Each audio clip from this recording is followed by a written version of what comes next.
Fala galera, beleza? Tá começando o segundo episódio do podcast Além do Dinheiro.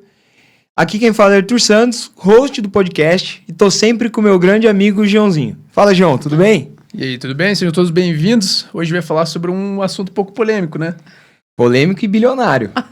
E quem que vai falar com a gente hoje? Cara, temos a honra e o privilégio de trazer aqui a doutora Amanda, em homenagem também ao Dia da Mulher. Doutora Amanda Medeiros. Tudo bem, Amanda? Muito obrigada por esse convite, por estar aqui representando as mulheres. Claro, uma honra. Vamos lá, vamos conversar sobre esse mercado polêmico e bilionário. Exatamente, vamos lá. Galera, a doutora Amanda é médica, pós-graduada em pediatria, nutrologia pediátrica e psiquiatria infantil pelo CBI of Miami. Possui certificação internacional em medicina endocannabinoide pela Universidade Greenflower da Califórnia, sendo expert, referência e pioneira aqui no Paraná em tratamentos à base de cannabis. Atende em consultório próprio e conta hoje com 2.000 pacientes ativos em uso de cannabis medicinal e também com aplicação de vitaminas para tratamentos complementares ao CBD. É professora, mentora, escritora de uma revista que ela mesma produz e distribui gratuitamente com a intenção de levar a informação correta sobre os tratamentos para as pessoas. É casado com Caê e mãe do Rafa. Isso aí. É isso aí? Confere. Essa é a apresentação? Tá ótimo. Tá ótima? É isso aí. De tudo isso, acho que o que mais vale aqui é a mamãe do Rafa, né? Ah, a mãe do Rafa, com certeza. Esse é o mais valioso de mais tudo que você leu. E a tradição agora é trazer gente com currículo grande, né? É isso, é pra eu perder o ar. A intenção é essa. Quando eu ficar sem ar pra falar... Daí tá bom, esse é o convidado. Tá bom, esse é o convidado. Uhum. Pô, vou apresentar eu e você, João, é uma linha. Pô, tudo isso. Uma linha já tá feito. Que legal, obrigado, Amanda, por estar Obrigada. aqui. Vamos falar um pouquinho mais sobre o que você faz, sobre o que é esse mundo novo, mas não tão novo da cannabis. A gente já conversou algumas vezes sobre isso. Para algumas pessoas parece que é um mundo novo, mas as pesquisas são milenares. São é milenares, é isso mesmo. É um mercado que tem 12 mil anos. Né? Então, quando as pessoas falam, nossa, mas você tá aí, esse tratamento novo, prescrevendo, eu falo, opa, não. Novo é o paracetamol tem 100 anos, né? Mas a cannabis não, ela tá há 12 mil anos já em registros. A gente já convive com essa planta há muito tempo, então desde o Egito Antigo, lá os faraós já usavam ela para diversas patologias. No Oriente, ela é descrita como uma planta para curar memória fraca, que a gente sabe que hoje é o Alzheimer, né? Então, ela já vem aí nas escrituras. Enfim, não é um tratamento novo. Acontece que a gente vem da era do proibicionismo, então a gente não fala sobre cannabis há mais de 150 anos. Certo. Né? E aí agora que a gente voltou a conversar sobre, Israel tem feito muitos estudos, e aí isso foi se atualizando durante, né, de 64 para cá, na verdade, então faz uns 40, 50 anos que isso vem sendo bem estudado, e aí a gente voltou com esse tratamento aqui no Brasil desde 2017. A Anvisa regulamenta tratamento com cannabis medicinal. Poxa, legal, Amanda. E, assim, como você disse, há uma história de 150 anos para trás que começou essa guerra, vamos dizer assim. Mas e como que a Amanda falou assim, pô, eu vou fazer esse tratamento alternativo, entre aspas, né? Sim. E vou para esse lado. O que te motivou aí para esse lado? Perfeito. Então, eu formei na faculdade, fiz pediatria, junto eu fiz nutrologia pediátrica e eu trabalhava num plano de saúde aqui, até que eu desenvolvi uma neurite no braço, que é uma doença inflamatória que eu travava aqui do pescoço até a mão. E aí fiquei um tempo de tipóia, usei vários medicamentos, usei adesivo, codeína, tramal, várias coisas e nada resolveu o meu problema. Até que um colega de trabalho, que na época trabalhava comigo, falou, olha, você já tentou canabidiol? Eu falei, eu não sei nem o que é. Eu falei, olha, mas eu tô sentindo dor, eu não consigo movimentar meu braço, não consigo dirigir, então o que você me falar, assim, você falar, faz chá de manga com amora, eu vou fazer. E aí eu vou atrás. Ele, então vai. E aí eu fui atrás e descobri em 2019 que quase ninguém prescrevia.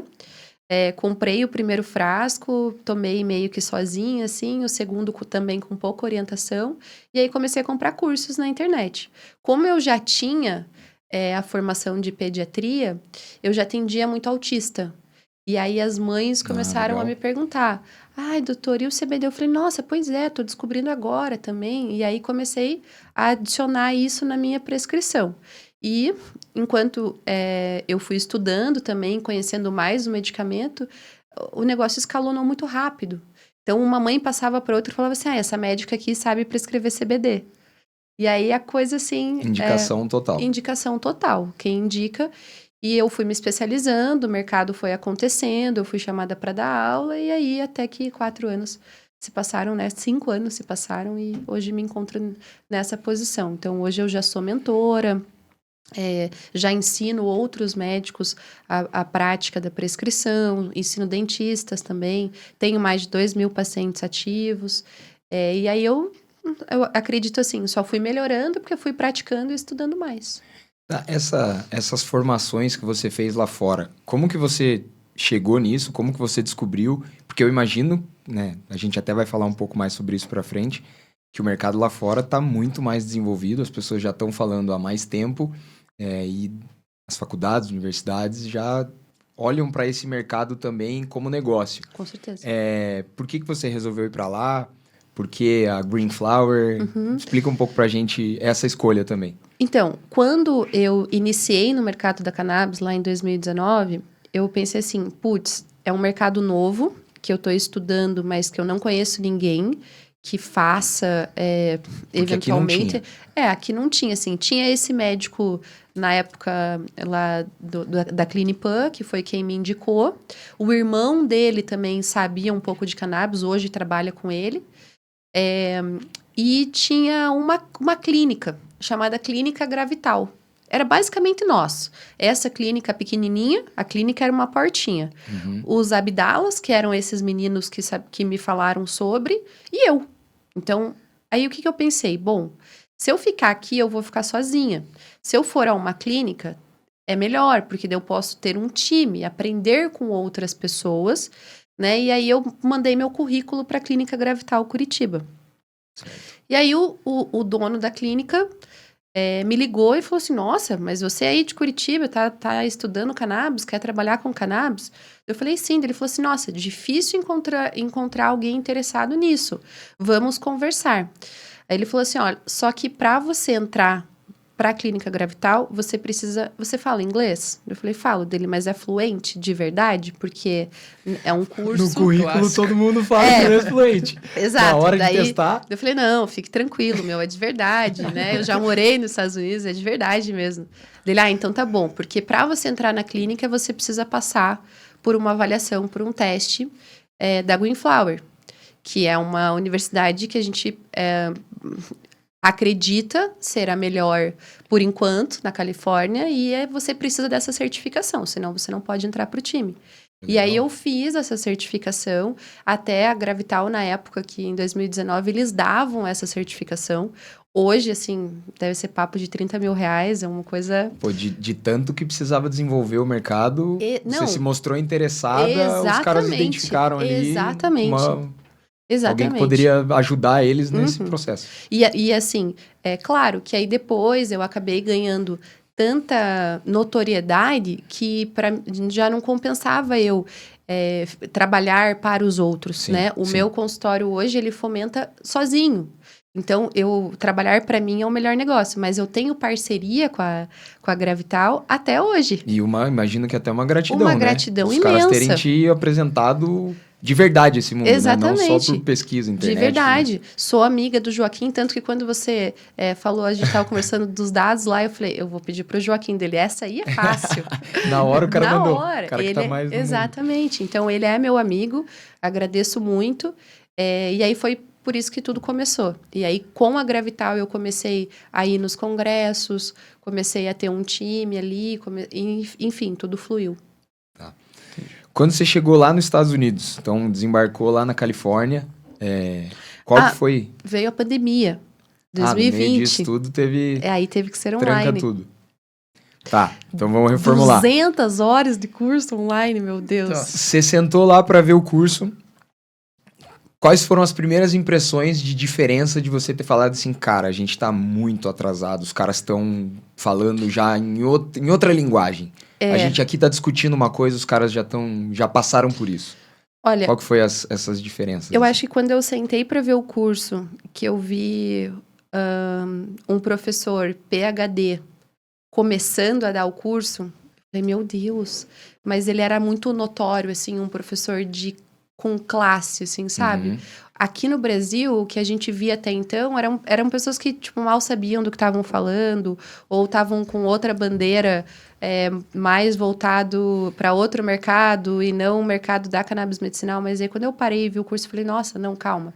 É um médico com uma certa idade, com um gabarito gigantesco, né? O cara tem um pós-doc falando sobre um assunto que aqui no Brasil a gente não conversa nem na faculdade. Não pode falar em casa. Não pode falar em casa. Então, me chamou a atenção esse jeito. Tipo, eles estão muito à frente mesmo, porque já está muito mais aprofundado o conteúdo. Não é um conteúdo raso, não é um conteúdo vazio. E aí foi só melhorando, assim. Aí o curso ele fala desde a prescrição, o sistema endocannabinoide, que é um sistema que todo vertebrado tem. Então a gente está pronto ali para estar recebendo o CBD, o THC, os canabinoides. A gente produz os nossos endocannabinoides, que é a anandamida e o 2-AG, isso é bem específico, mas você produz os seus canabinoides. Então... E doutora Amanda, até já que está engatinhando aqui no Brasil, eu quero entender a diferença entre THC e CBD. CBD. Não falar CBD, vai viu? confundir. Se confundir com CBD aqui. Bom, é assim, ó, a planta da cannabis, ela é uma planta muito rica. E é uma planta que tem mais de 500 compostos. Dentro desses 500 compostos, 177 deles são os fitocannabinoides, que é as moléculas que realmente, né, vão se juntar, vão atuar no nosso sistema endocannabinoide.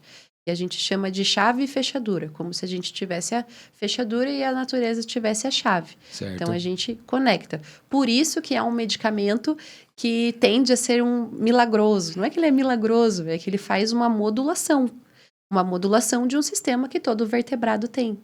Então, é difícil você usar esse medicamento e não ter algum benefício. Porque esse sistema que a gente tem, ele é... Não respondeu a minha pergunta. Então, eu ia responder. Vamos lá. Depois a gente volta, então vai. Esse sistema todo vertebrado tem. E aí, entre esses compostos da cannabis, existem os mais famosos, que são os mais abundantes, tá? Que é o CBD e o THC. Então, os dois são compostos da planta, tá? O CBD, ele é o canabidiol.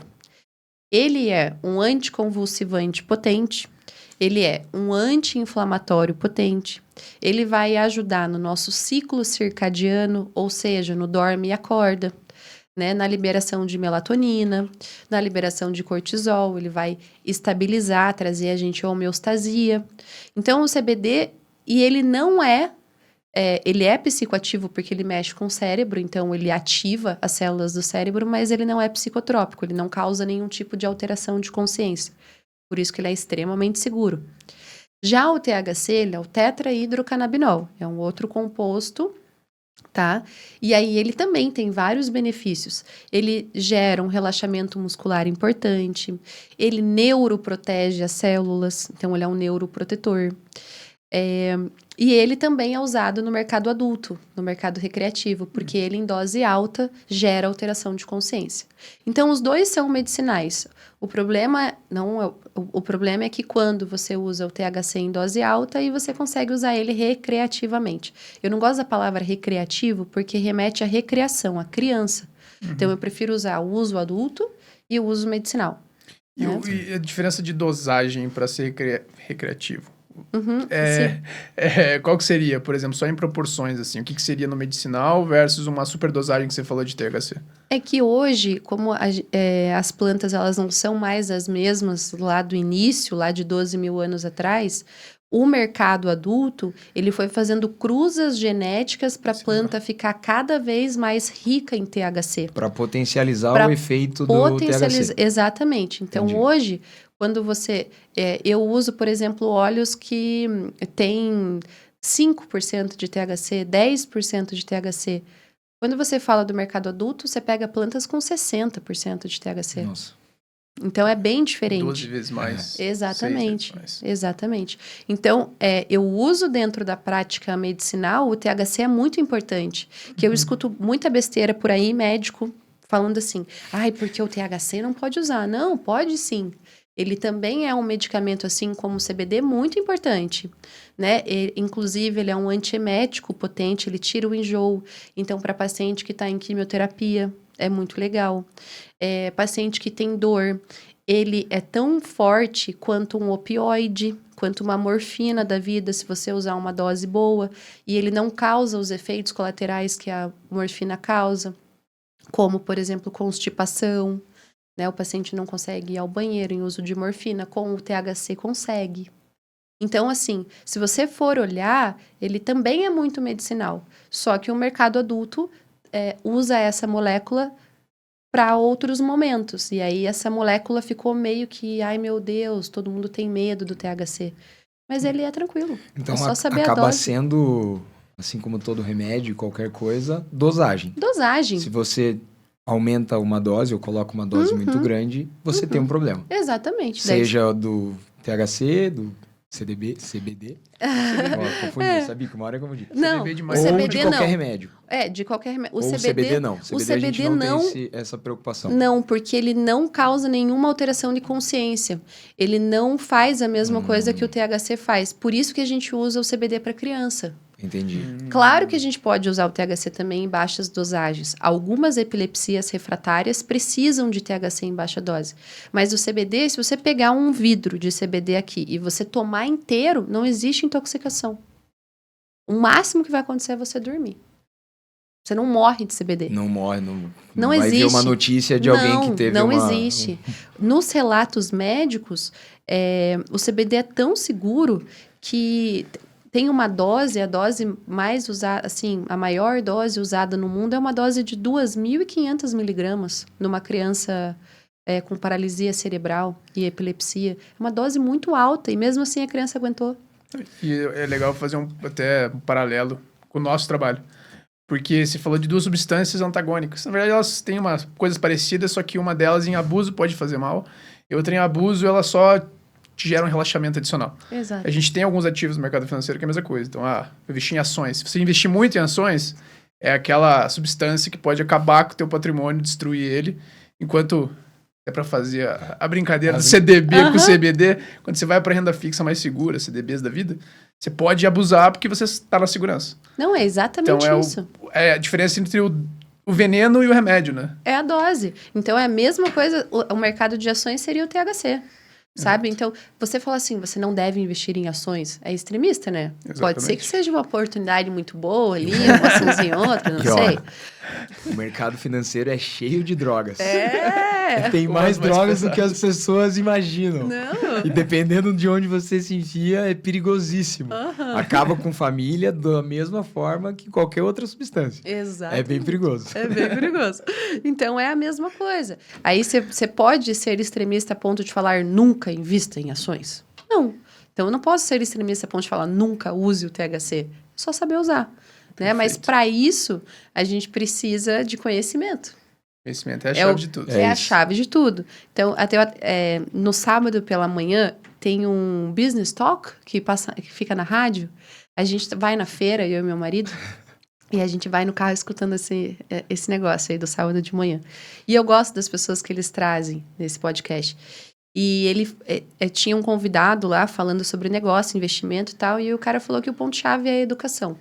Né? Então, que o Brasil precisa de 3 coisas. Educação, educação e educação. E é isso. A cannabis medicinal também. Ela precisa de 3 coisas, que são essas 3 coisas, educação. Então, se a gente tiver isso, a gente vai conseguir debater sobre. Uma vez eu conversei com um financial advisor aqui de São Paulo, ele falou assim, sabe qual que é o jeito mais barato de você proteger o patrimônio de qualquer família? Educação. Se você começar a ensinar teu filho desde pequeno Que é como você trata o seu dinheiro, você não vai gastar nada mais com isso. É muito louco. Exatamente. Eu sempre falo pro Arthur que a gente fica conversando dos colégios, né? O Arthur já visitou colégio, ele já te contou que ele visitou colégio sem o filho dele Ainda nascer? Ainda não. Essa informação Ele ainda já- estava guardada. Eu já tô sabendo que ele visitou um colégio aí e a Jéssica nem tá grávida. Ele tá Então, planejando, assim, já tá planejando. Planejamento. É A gente planejamento. preza isso. A gente tem que planejar. Já tem que estar tudo pronto quando nascer. Planejamento. E a gente conversa sobre isso, assim, e pro Rafa também, né? Como o Arthur colocou ali, é o meu grande patrimônio, meu grande privilégio, meu legado. Então, eu acho que, assim, o que eu puder dar de educação, e eu tenho certeza que é a melhor coisa que eu posso dar para ele. Doutora, eu queria voltar um pouquinho na discussão.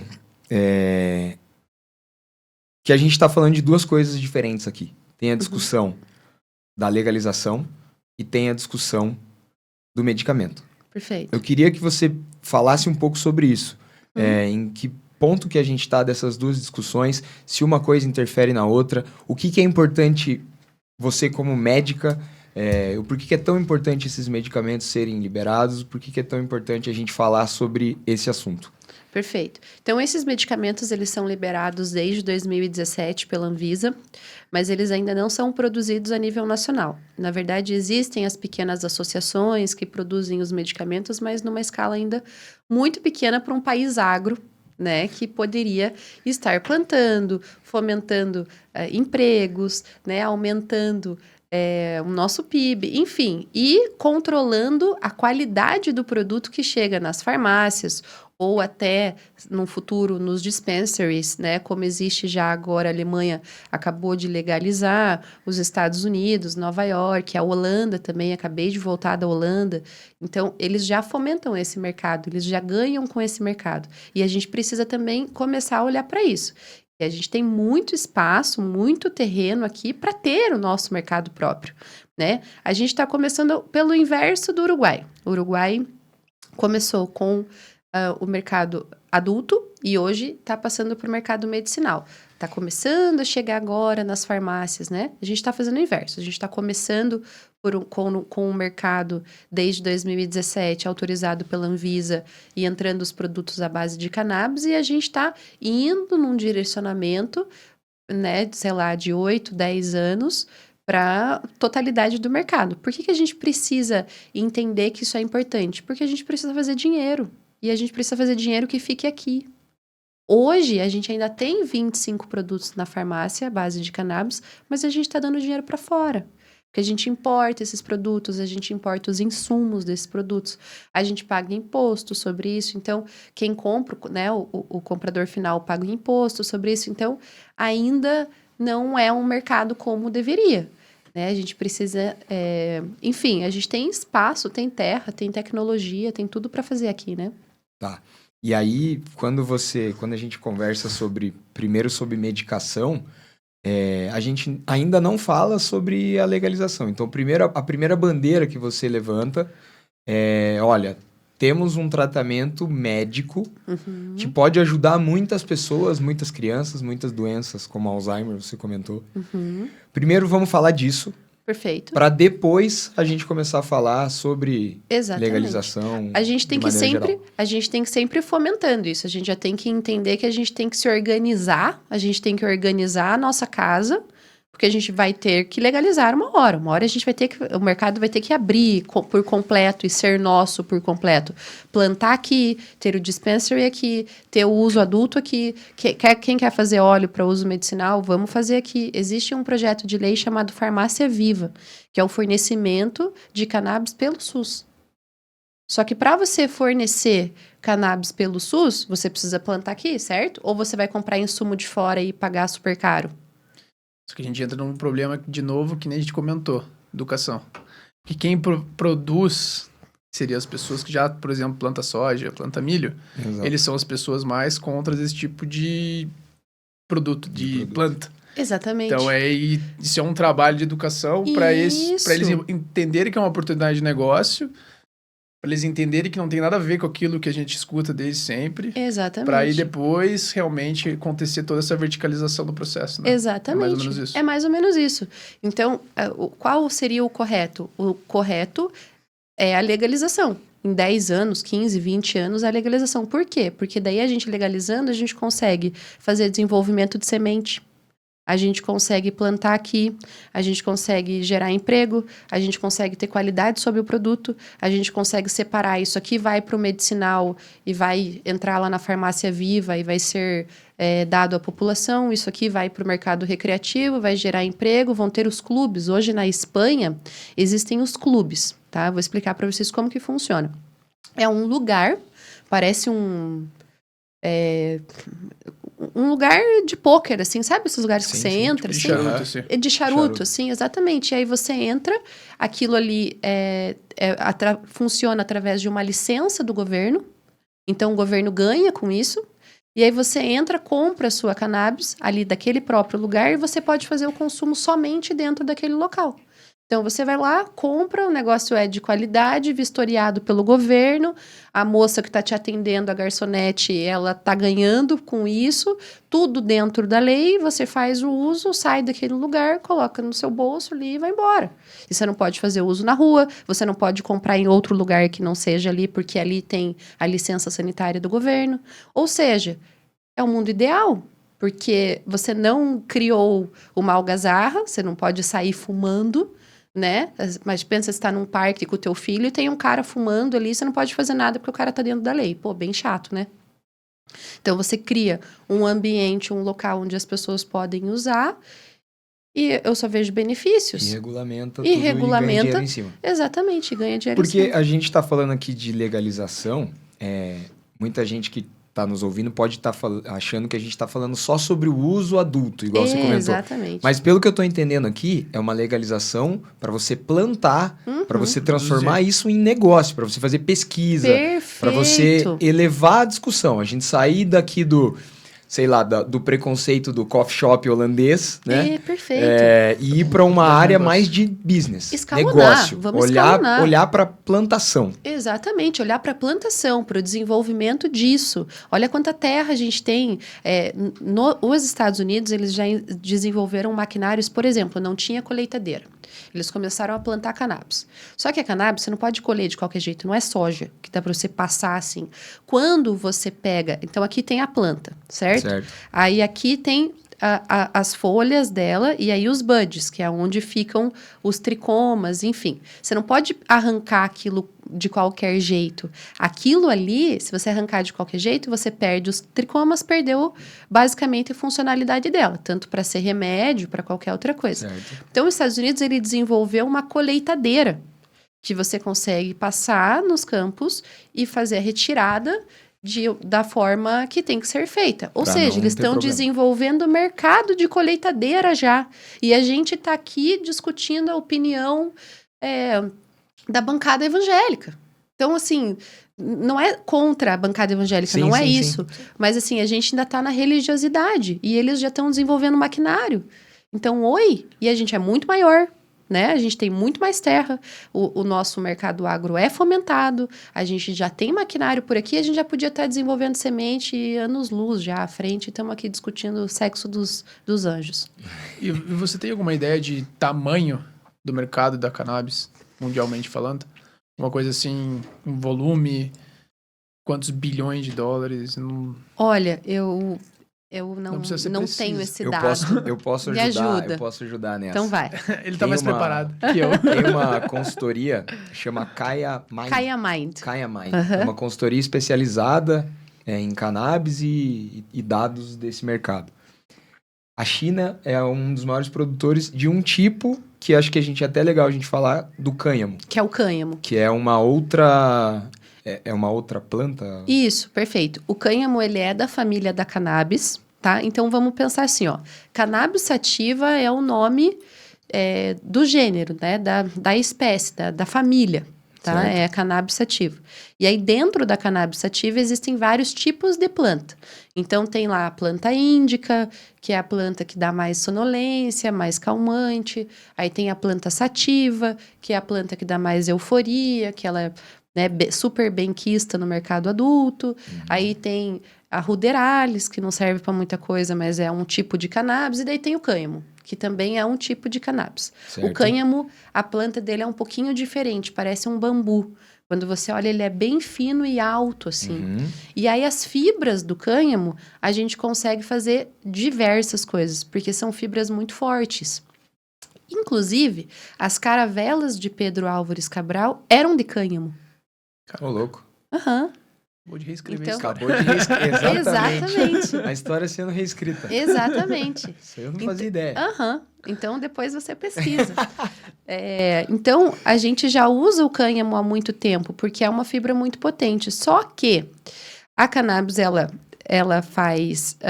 ela concorria, né? Porque a gente anulou ela 150 anos atrás. Ela concorria, então, com a indústria têxtil, porque o cânhamo você consegue fazer roupa, né? Roupa, corda. Então, você acaba sendo concorrente. Ela concorria com as empresas de celulose, porque o cânhamo, com a fibra dele, você também consegue fazer papel. Ela concorria com a indústria farmacêutica, porque o cânhamo ele é rico em CBD. Então, você também consegue fazer óleo, o hemp oil, que a gente chama. Então, você também consegue... E tudo que é feito de plástico, de petróleo, você pode fazer de cânhamo. Então, hoje existe, por exemplo, o cânhamo, o hemp concrete. São blocos nos Estados Unidos de cânhamo, que as pessoas estão construindo casas. Ou seja, você compete com muita gente. Uma só Uma substância compete com vários players grandes do mercado. Exatamente. É isso. Então, o que a gente vai fazer? Vamos chamar a igreja, vamos proibir isso aqui. Isso aqui agora virou não sei o que, do demônio aqui. E quem consumir isso aqui não pode mais. Entendi. E aí queimaram todas as plantações e pronto. Isso aqui não planta mais. Por quê? Pelas commodities. Então, existem várias outras coisas que a gente poderia fazer. Ó, em Israel, eles já desenvolveram biodiesel. Já dá para fazer combustível de cânhamo. Nossa. Então, só para você ter... Realmente... Então, o proibicionismo, na verdade, nós somos fantoches. Porque a gente já poderia estar usando o cânhamo para muita coisa. Só que como a gente proibiu a cannabis sativa, a gente proibiu Respingou. o cânhamo também. E, ó, respondendo a tua pergunta, para você ver como já tem gente olhando para isso, na China existem 407 mil hectares de produção de cânhamo. Então, a gente está falando de um mercado aí enorme. Gigante. Essa consultoria que eu estava falando antes, a Caia, ela fez uma pesquisa que o que aconteceria no Brasil se fosse regulamentado a plantação de cânhamo. Em 4 anos, a gente chegaria em 15 mil hectares. Então, a China tem 407 e a gente chegaria em 15. E isso daria, por safra, 4,9 bilhões de reais.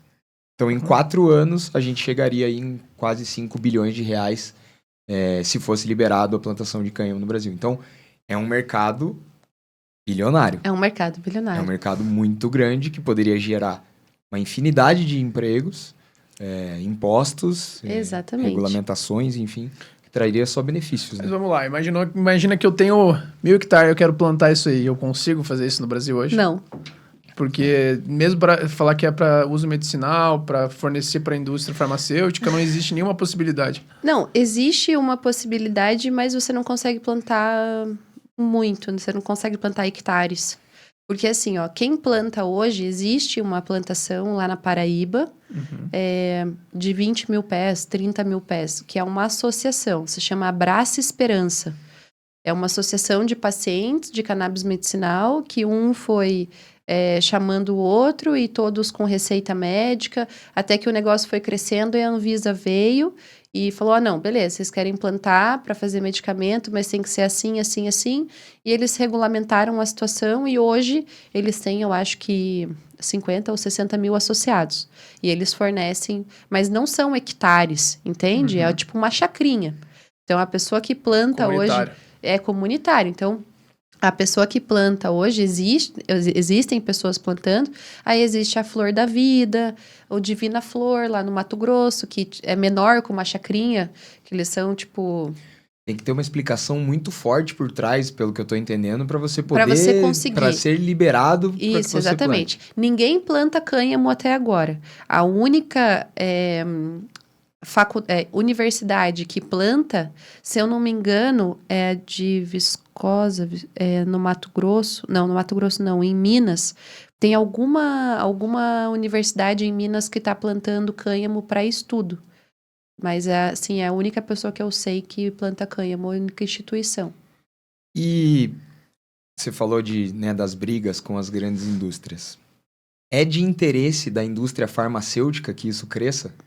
Pois é, porque, como eu expliquei, a cannabis medicinal, o produto, né, os fitocannabinoides, eles fazem uma modulação no nosso organismo. Então, eles vão modular o nosso sistema. Pode ser que nessa modulação você pare de usar vários outros remédios que você usava antes. Então, o negócio da indústria farmacêutica é que eles vão deixar de vender muita coisa. E aí eu acho que é aí que pega. Porque se fosse só ter o produto, né, agora a Eurofarma vai lá e faz a cannabis da Eurofarma, pronto. Né? Não é isso. Mas é que com o uso do CBD, ele vai deixar de vender o escitalopram, a fluoxetina, o Rivotril, entende? O Vonal. O Vonal. Então, é o quanto ele deixa de lucrar. Aí eu acho que é aí que pega. E aí entram as opiniões políticas, as opiniões religiosas, as opiniões pessoais. Então, ninguém realmente está falando... As pessoas ainda não pensam como a gente, né? As pessoas não colocam em números, não avaliam a balança. E aí existem muitas opiniões pessoais no meio de tudo isso. Só que, de novo, né? Lá fora já estão olhando para isso. Não, a Alemanha... tem uma farmacêutica muito grande nos Estados Unidos que eles estão desenvolvendo uma goma de mascar com, não sei exatamente qual composto, o que tem lá dentro, mas que eles já identificaram e é uma que vende... A Marlboro também. Remédios convencionais e falam, não, aqui tem um mercado que a gente precisa começar a explorar, né, pesquisas e tudo mais. Não, perfeito. A NBA também liberou o consumo. Nova York, né, já está vendendo por todos os lados. Califórnia, então, pelo amor de Deus, né, a produção que a Califórnia tem disso. Eu acredito que, assim, o mercado está bem fomentado agora com a Alemanha. Vai melhorar. E ainda mais porque a Alemanha, né, manda ali na Europa, tem um valor muito alto. Sim. E a gente acabou de voltar de Roma, lá Roma também já tem as lojinhas, CBD aqui, né. Outro lugar também foi a França, que eu fiquei um pouco chocada, assim, porque eu passei na frente das farmácias e tem até a plantinha da cannabis, assim, na frente da farmácia, escrito CBD Therapy Here. Então, assim, isso tá muito fomentado no mercado lá fora. Lá fora já tá acontecendo. E aqui, se você for na Nicei, assim, você perguntar, moça, tem produto à base de canabidiol? Tem que chamar o supervisor. Daí vem lá o supervisor. Ah, não, só tem na central. Na central, lá na PQP. Então, assim, não é um negócio, sabe? E os caras lá fora colocando em outdoor. Né? Então, existe sim um mercado, existe uma demanda. A gente tem, vamos falar de dados, então a gente tem 214 milhões de brasileiros, né? 70% dessa população tem dores crônicas. Então, você imagina... Você tem, 70... Eu tenho. Cara que não tem, com 30 anos, que não tá com uma dor na lombar, os cara depois do crossfit dá muita dor. É muito crossfit, né? Não, então. E assim, enfim. Então, dores crônicas também é uma coisa que pode ser tratada com os canabinoides, que são anti-inflamatório potente, enfim, que fazem relaxamento muscular. Então, a gente poderia aí pensar que pelo menos uns 70 milhões de brasileiros se beneficiariam. E eu imagino que a pergunta que você deve mais ouvir são sobre os estudos. Ah, mas isso é comprovado, doutor? Qual é a comprovação disso tudo que você está me falando? Quais são os dados? Quais são os dados? Porque quando a gente... Ninguém pergunta se alguém estudou o paracetamol que vende na farmácia. Pergunta. Mas, de novo, a gente volta a falar de cannabis. Eu imagino que é a primeira pergunta que você recebe. Tá, cadê os estudos? Isso aí funcionou? Então, vamos lá. A USP vem estudando isso desde 64. A primeira pessoa que fez estudos com crianças com epilepsia e CBD foi em 64 aqui na USP, um professor chamado Erisaldo Carlini. Então, sim, a gente não começou a estudar ontem, a gente já tem estudado há um tempo. Junto com o professor Rafael Michulan, que é um cara que na época veio lá de Israel, para poder fazer os estudos aqui de CBD, só que esses estudos foram engavetados, né? E vida que segue, e ninguém quer falar disso. Se hoje já é, né, um absurdo, Já é complicado. já é Em complicado, 64, 64, esquece. então, nossa, não. Vamos tirar esses caras de campo. E também a Unifesp é a segunda universidade no mundo que mais publica sobre. Esse é um dado que ninguém sabe, Caramba. mas é a segunda universidade no mundo que mais publica sobre CBD, THC e canabinoides, é a Unifesp. E hoje a gente já tem no PubMed, se você entrar no site de PubMed e colocar lá canabinoides, já tem mais de 1 milhão de estudos. Então, se a pessoa fala que não tem estudo, é porque ela não sentou para estudar. Porque os estudos estão aí, eles são gratuitos para todo mundo ver. É claro que o N, o número, né, das pessoas que a gente estuda ainda precisa ser muito maior. Então, por exemplo, tem um estudo lá falando sobre grávidas, mas é um N de 50 grávidas em uso de canabinoides. Certo. Então, é um número muito Ainda pequeno. A gente tinha que transformar isso em 50 mil grávidas para esse estudo ter mais peso. Mas quem que vai financiar isso aí? Quem que é interessado em financiar isso aí? A indústria farmacêutica que não é. Ela não vai financiar esse estudo, senão ela vai deixar de vender para as grávidas o paracetamol, o bromoprida, o Vonal, entende? Então, a indústria farmacêutica não vai querer. Então, a gente precisa achar meios de fazer mais estudos e de que, sei lá, o governo ou alguma outra instituição se interesse por desenvolver. Então, a gente sempre precisa estudar mais, né? Mas, sim, existem estudos, é só querer estudar. Tá aí para quem quiser ler. Tá aí para É quem isso. quiser ler. E falando um pouco de mercado, como que é o mercado agora, entrando um pouco mais no dinheiro, nos investimentos, como é o mercado da cannabis, como é o mercado do cânhamo? É um bom negócio para se investir? Ainda está no início? Vale a pena? O que você pode dizer em relação a isso? Olha, o que eu posso dizer é que a gente ainda precisa de educação. É um pré-mercado, tá? Ainda não existe um mercado... Olha, existe, né? Mas, assim, ainda as coisas estão bem lentificadas. Então, as ações, né? Você mesmo pode me falar sobre... Eu sei que você deu uma estudada.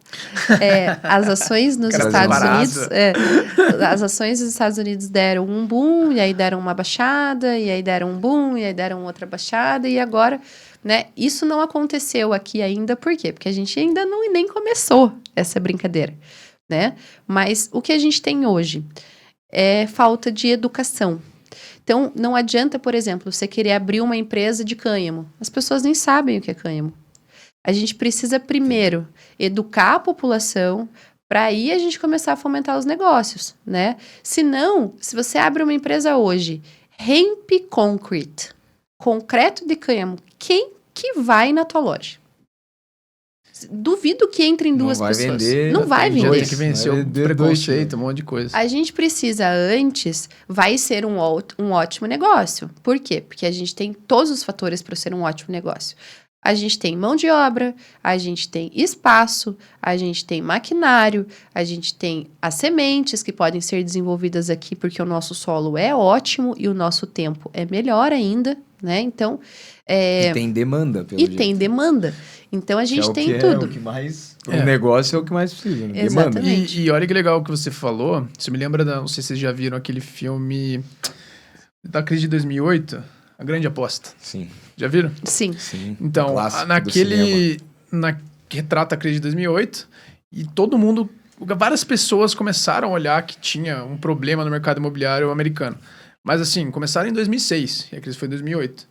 E aí o insight ali é assim, estar muito cedo no negócio, por mais que você ache que é um bom negócio, pode ser um grande problema. Porque o mercado pode ser mais irracional do que você consegue ser solvente. Que é a grande sacada que a gente vê no filme lá que o Michael Burry conseguiu. Uhum. Só que ele conseguiu com dinheiro de terceiros, com muito dinheiro, enquanto assim, tenho certeza que milhares de pessoas quebraram no meio do caminho fazendo a mesma aposta que ele. Uhum. Então, assim, nesse caso aí, você disse, ainda estamos num pré-mercado. Então é legal até... Parece que tem muitas vantagens, eu acho que vai ser o futuro, porque já foi o passado, né, como você disse. Com certeza. Já chegamos aqui onde estamos graças a isso, mas aí tem aquele risco. Será que eu vou arriscar, eu vou criar esse mercado? Será que eu tenho peito de aguentar esse mercado se formar? Pode demorar 10, 20, 30 anos. Perfeito, é isso. E tudo isso que você falou, João, se traduz em números. Então, eu peguei alguns números do mercado de cannabis no Brasil. Então, aqui você tinha 3 formas de você investir em fundos no Brasil. Então, você tem o Trend Cannabis na XP, você tem um ETF, que é o BPOT39, e você tinha o Cannabis Ativo, fundo Cannabis Ativo no BTG. Esse fundo do BTG fechou com menos 83% de rentabilidade. Então, quem tinha um dinheiro perdeu 83%. O Trend Cannabis na XP está negativo em 80% e o ETF está em negativo menos 58%. Então, assim, a gente pode estar falando de um mercado certo, mas ainda é muito cedo para que isso... Exatamente. Para que alguém que está nos ouvindo aqui, isso não é uma recomendação de investimento. Não, Pelo amor de ainda Deus. não. Pelo amor de Deus, isso não é uma recomendação. Ainda Tanto que não. um dos fundos está fechado. E o curioso do mercado financeiro, quando você fracassa num fundo de investimento, você só fala assim, pessoal, acho que deu ruim, vamos fechar aqui e devolver o dinheiro para os cotistas, desisto. É isso que eles fazem. Então aí o gestor vai para outra. Não, agora eu vou fazer um fundo de ouro molecular. E é isso. É isso, né? Então, assim, e aí às vezes você depositou. Então, o problema é que chega nas pessoas que a cannabis está no hype, que é um ótimo investimento, e aí a pessoa às vezes não tem um consultor ou não vai atrás de realmente entender os dados. Então, assim, eu acho que se você quer abrir um serviço de cannabis, se você presta um serviço igual eu faço, eu acho que tem tudo para dar certo. Perfeito. Porque você vai educando as pessoas, porque é outro viés. Agora, se o seu negócio não é prestação de serviço, né? Não é dar palestra, não é escrever livro, não é atendimento. Não é tratar quem precisa. Não né? é tratar quem precisa. Ou, se você realmente quer fazer outra coisa, tipo abrir realmente uma empresa ou ser empreendedor do ramo da cannabis, eu não aconselharia agora. Porque eu acho que antes a gente precisa de educação para aí a gente começar esse mercado, sabe? Ou você tem que ter muita grana para aguentar. a Ou paulada. muito tempo, né? Ou muito Ou a tempo. pessoa sabe assim, ó, eu vou tempo. fazer uma coisa orgânica aqui enquanto eu tenho outros negócios, porque eu acredito. É muito diferente de você, por exemplo, investir nesses ETFs que você está falando, porque aí agora... Esse pessoal que tá vendo aqui não vai gostar que eu vou bater um pouco nas criptomoedas. Então, quantas criptomoedas deram errados para agora o Bitcoin estar no topo histórico? E aí, a questão é o seguinte. Se você olhar, tem o Hash11, que é o maior ETF que tem Bitcoin e Ethereum. Se você comprasse ele lá quando ele saiu, em 2021 mais ou menos, você estaria negativo ainda. Então, assim, as pessoas comemorando a super alta...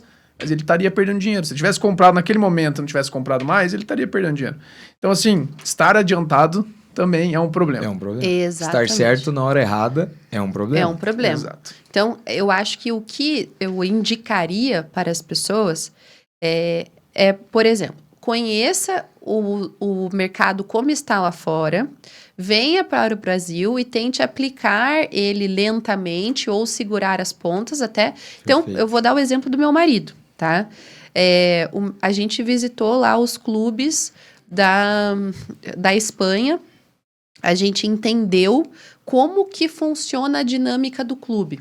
Então, como que desde a recepcionista, como que ela se comporta, quais são as orientações. Quando você chega no clube, ela fala assim, ó, aqui você não pode falar a palavra vender, comprar, você tem um cartãozinho, e aí você coloca o dinheiro no cartão, daí você vai lá e fala pro moço, olha, eu quero experimentar aquela goma ali.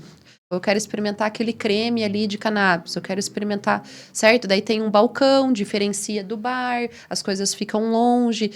Então, assim, a gente entendeu a dinâmica, como funciona. Como negócio. Não pode ficar na frente do clube, porque você não pode juntar teus amigos e falar assim, te espero aqui na frente do clube. Isso não existe, ela não deixa você ficar ali. O clube, ele não tem placa. Então, as pessoas passam ali, não tá escrito Clube de Cannabis. Não existe isso. Então, é um lugar que só chega convidado. Você tem reservado. Você tem que fazer, tipo, uma filiação na hora da entrada, levar teu passaporte, teus documentos. Então, assim, tem todo um esquema. Pelo que eu tô entendendo, não existe um incentivo para uso. Nada. É não. Só assim, existe, as Isso. pessoas usam, isso já Isso. acontece. O que a gente fez vamos regulamentar e Uhum. trazer pro nosso círculo. Exato. Vamos fazer um clube, Não vamos pôr nome em nada, a gente vai ter o nome das pessoas e quem quiser utilizar para uso adulto, venha fazer aqui. E daí a gente vai ter controle sobre os produtos, Perfeito. controle da qualidade dos produtos e o governo vai estar lucrando com isso, porque o governo, ele é dono disso, dessas licenças que os clubes têm.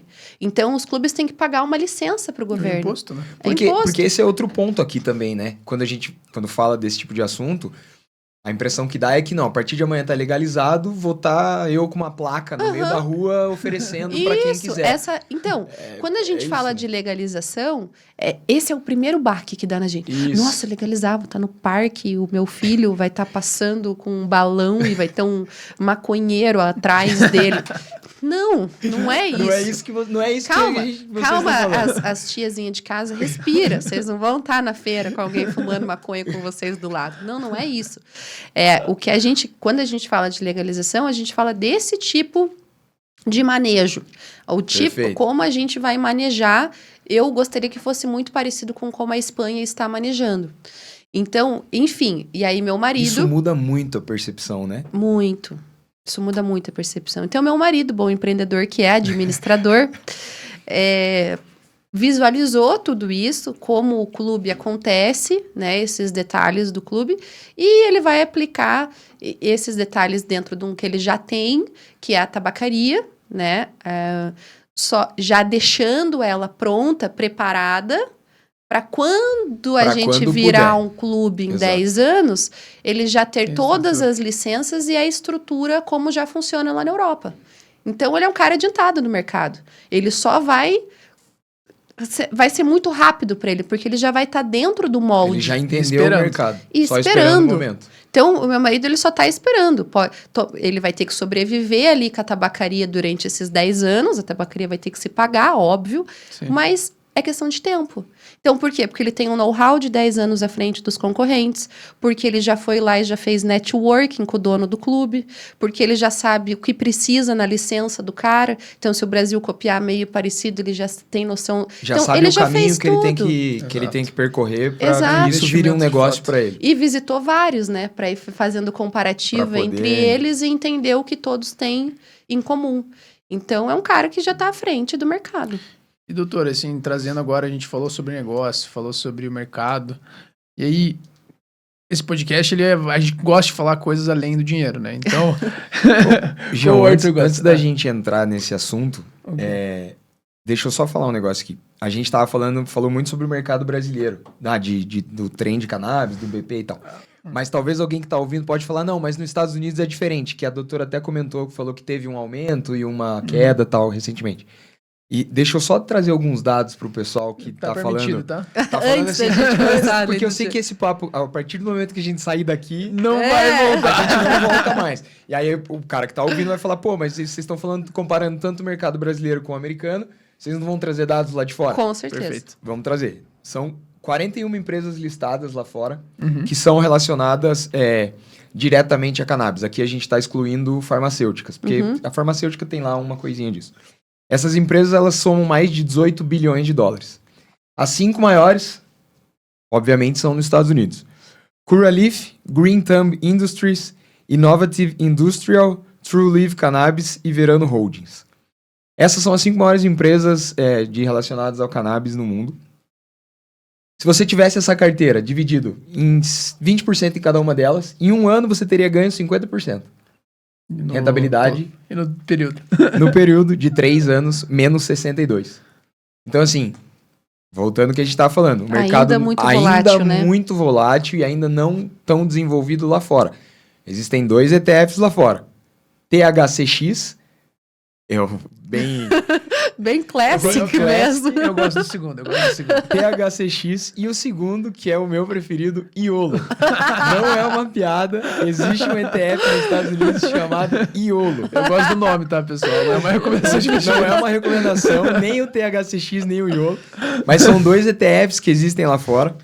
E os dois, coincidentemente ou não, também estão negativos. O IOLO, menos 84%. Meu Deus. IOLO E o mesmo. THCX, menos 92%. Meu Deus. Então, não é uma recomendação. Não é uma recomendação. O mercado ainda está muito Muito volátil. volátil e volátil. muito cedo. Mesmo lá fora, Ainda tem muita coisa para acontecer.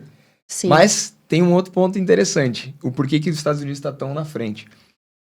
O americano, hoje, gasta mais com cannabis do que com chocolate e com cerveja juntos. Sério? Nossa, Nós estamos sério? falando de um mercado de 30 bilhões de dólares gastos em cannabis. Você vê como tem demanda, hein? Ou seja, os caras já observaram, os caras já entendem que existe Começar a um comprar mercado terrinha, viu? por trás. E vai chegar aqui em algum momento. a Em gente algum não sabe momento quando, vai mas, chegar. cara, o americano hoje consome mais produtos de cannabis do que chocolate e cerveja. Eu fiquei impressionado com esse dado. É impressionante. É Agora a gente impressionante pode esse falar dado. sobre coisa linda. Agora que a gente já falou. Agora que a gente já falou que o pessoal gosta, vamos falar o que a gente gosta. Fica à vontade, então. Não, vai. pô. Pode puxar, Então, pode vamos mandar lá. ver. Manda ver. Então, a gente tava falando sobre negócios. Agora a gente vai falar um pouco da relação do dinheiro. Pô, você ganha... Eu imagino que você faz e você tem muito prazer em fazer. Com Porque certeza. você fala com uma paixão e com uma vontade, com muita propriedade. E aí a gente queria saber algumas coisas, por exemplo, se através do que você ganha com esse trabalho, como que é seus hábitos, ou como que eram os seus hábitos de poupar, se isso veio depois do trabalho ou se já vem lá de trás. Como que é essa relação com o dinheiro? Já tá começando a rir até. É que o meu gestor tá na mesa.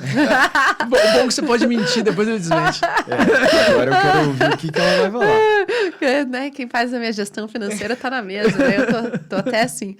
Não, olha, realmente eu tenho um ganho considerável, porque eu faço o que quase ninguém faz, então eu consigo precificar a minha hora num valor bem bacana, que eu jamais esperaria que eu pudesse chegar em 4 anos nesse valor de hora. E como também existem poucos cursos, poucos mentores aqui no país, eu acabo também tendo bastante aluno, né? Porque existe uma procura e existem poucas pessoas ensinando.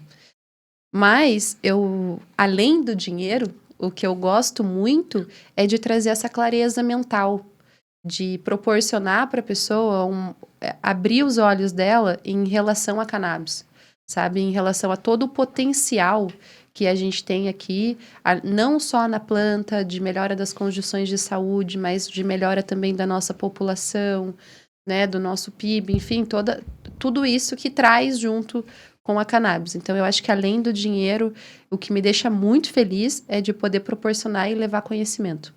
Entendi. Agora falando, já que a gente entrou no papo dinheiro, e aí tá na nossa área, queria que você traçasse um paralelo da relação que você tinha com o dinheiro na tua infância e adolescência para agora. Se existiu alguma mudança, se na sua casa era falado, como que era tratado o dinheiro, como que vocês tratam hoje na nova família de vocês. Se você pudesse fazer essa comparação do que era antes com o que... Perfeito. Olha, eu acho que assim como toda criança dos anos 90, eu cresci ouvindo, meu dinheiro não dá em árvore, né? Um Na volta a gente compra. Um clássico Na volta das a mães. gente compra. Clássico das mães. Junto com Você Não É Todo Mundo. Isso, exatamente. Na volta a gente compra. É um clássico das mães. Meu dinheiro não dá em árvore, então... Eu não sou assim, sócia da Copel. Eu não sou sócia Isso da era um Copel. clássico Isso também. é clássico. Isso Um eu falo clássico. pro Rafa também. Aí, ó. Mas na zoeira. Mas na zoeira, mas na hoje. zoeira.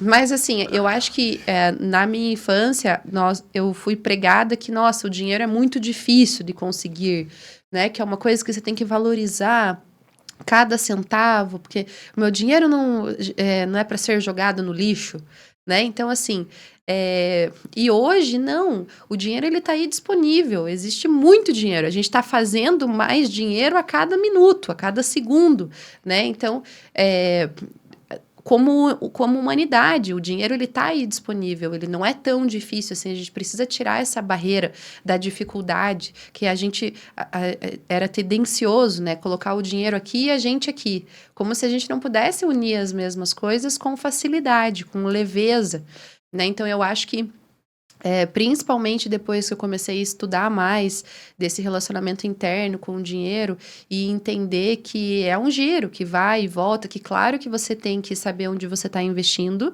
porque a gente tem que pensar no futuro, né? E a gente tem que estar sempre respaldado, você tem que ter lá os teus investimentos, você tem que ter lá o seu caixa, caso você precise de pelo menos 6 meses ali, né? Com Tá me ouvindo, hein? Ensinou bem. Ela tá me ouvindo legal. Não, tá te ouvindo legal. Então, eu consigo me relacionar com o dinheiro e ao longo dos anos, eu tenho feito isso. Tirar essa impressão de que o dinheiro é difícil de conseguir, sabe? Você tinha algum bloqueio, algum peso, então, pelo que eu tô entendendo, em relação ao dinheiro, de escassez. Talvez um sentimento de Com escassez. certeza, eu acho que passado de geração, né? Com certeza. Eu acho difícil da nossa vivência, assim, dos anos 90, quem foi ensinado que o dinheiro ele tem abundância e que a abundância ela precisa vir de dentro, que você ficar pensando em escassez não é legal, que vai só te trazer escassez. Eu acho que a gente foi ensinado completamente errado. Eu acho que talvez é um trauma dos nossos pais, né? Dos nossos avós, eu diria. Dos nossos avós. Porque com mais. guerra, com falta, né? Pensa, hoje a gente consegue produzir alimentos em larga escala, porque a gente tem tecnologia, porque a gente faz dentro de galpões, a gente usa estufas. Hoje você tem cereja o ano inteiro. Você tem morango o ano inteiro. Então, eles vieram de uma produção muito inferior de alimento. Eles não tinham tantos alimentos como a gente tem hoje, né? Nessa produção. Então, eu acho que eles são mais escassos. Eles têm uma mentalidade de guerra. O meu avô, ele comprava as coisas de fardo. Porque o pai dele veio fugido da Itália. Então, ele pensava que a qualquer momento podia ter uma guerra ou ele não ia sair de casa. Então, ele não conseguia comprar, tipo, um pacote de macarrão. Ele tinha que ir lá no Sam's Club e comprar o fardo. Ele estocava. Então, ele estocava açúcar, estocava... E é o pai da minha mãe. E sempre naquela escassez. Uma geração que você consegue pegar, né? Exatamente, uma geração que tá viva, meu avô tá vivo. Tá aqui do lado. Exatamente, então sempre naquela escassez do vai acabar, do preciso me proteger, preciso proteger a minha família, guardar dinheiro embaixo do colchão, porque o banco tá me roubando, entendeu? Então, eu venho disso. Né, e desconstruir isso e passar para o Rafael essa relação com o dinheiro com leveza, essa relação do, olha filho, a gente tem isso aqui porque a gente trabalha, então o dinheiro ele não vem fácil, não é isso que eu quero passar para ele. Vem com bastante trabalho, com dedicação, mas ao mesmo tempo não é tão difícil quanto a minha mãe me passava, que o dinheiro dela não nasce em árvore, entendeu? Então... Isso é até um paralelo da história, né? Porque você pegou a época de guerra. E eu acho que não é só dos avós, porque no Brasil, nos anos 80, teve a hiperinflação. Uhum. Então, se você conversa, pelo menos eu converso muito com meus pais sobre isso, eles têm medo. Isso. Eles falam assim, você não sabe o que é um governo desestruturado, você não sabe o que é uma coisa sair do controle. Uhum. Você ir toda vez se aumentar e... Meu pai gosta de dizer uma frase, que quando tem hiperinflação não existe ninguém honesto. Porque se eu te devo dinheiro, eu demoro um dia para pagar, eu ganho mais dinheiro. Uhum. E aí ficava aquele rolo e eles viveram isso. Então, na minha casa também foi igual, eles têm muito medo. Eles sempre trabalharam, guardaram, porque eles têm medo de passar o que eles passaram lá atrás. Uhum. Aí vem a nossa geração, que graças a Deus a gente tá melhor. Uhum. Só que a gente chega num extremo, né? Então a gente tá num extremo que é de escassez e um de abundância. Isso. Eu acredito que os extremos, eles sempre têm problemas. Com certeza. Porque por mais que a gente tenha a capacidade de fazer dinheiro, mas se a gente não trata esse dinheiro bem, que na época produtiva, que provavelmente é dos 30 aos 45, 50, vamos dizer assim, o auge, você não tratar bem esse dinheiro, você pode talvez ter girado muito dinheiro e ter ficado sem nada e ter que trabalhar mais do que você deveria ou com coisas que você não queria, né? Perfeito. Que é a grande ferramenta do dinheiro, que nem você disse. É para usar... Como você disse, é uma ferramenta. Eu ganhei tanto, guardei tanto, o resto eu posso gastar. Isso é até um fato curioso. Tinha uma reunião ontem com uma cliente minha que ela eu comprei uma bolsa. Só que só para fazer um paralelo de valores, não é bem esses valores, tá? Vamos imaginar que ela ganha 200 mil reais por mês. Ela gasta 30. E aí, ela comprou uma bolsa de 5. Ela gastou 35. E ela guardou 165. Eu falei pra ela, você tá fazendo mais do que você deveria. O combinado era muito menor. Então, assim... tirar essa culpa. Então, às vezes, a pessoa tá fazendo muito dinheiro e ela fica com medo, fala, não, gasta, não tem problema. Se você investiu, gastou, é isso que tem que dar zero. Se não tá dando zero, tem alguma coisa errada. Mas tem que investir. Eu acredito que é mais ou menos isso, assim, é você encontrar o equilíbrio dentro de tudo isso. Claro, né, que hoje, como que eu faço, assim, essa minha administração? Então, eu avalio o meu dinheiro, aquele montante, porque o meu montante não é fixo, né? Eu sou uma profissional liberal, então E a partir desse momento que eu quito todas as contas, pago todas as contas, um pouco vai lá para o meu gestor financeiro. Faz um pouquinho de propaganda pro seu gestor. Quem é seu gestor? Nossa, ele é maravilhoso. Cara, Eu confio super nele. E ela não tá falando da beleza, hein? Ela tá falando Do gerenciamento. Do gerenciamento financeiro. E aí a gente coloca lá a poupa, a gente também coloca na previdência. E aí o que sobra disso, eu nunca gasto completamente. Cara, não isso, consigo. Isso é muito legal, tá? O que a Amanda faz. A Amanda é minha cliente. E a primeira vez que a gente sentou pra conversar, a primeira preocupação dela foi com o Rafa, com o filho dela. Então ela falou, eu preciso me proteger e eu preciso pensar em algo pra ele daqui a 18 anos. O que a gente vai fazer? E aí, a partir daí, a gente começou a desenhar algumas soluções pro caso dela.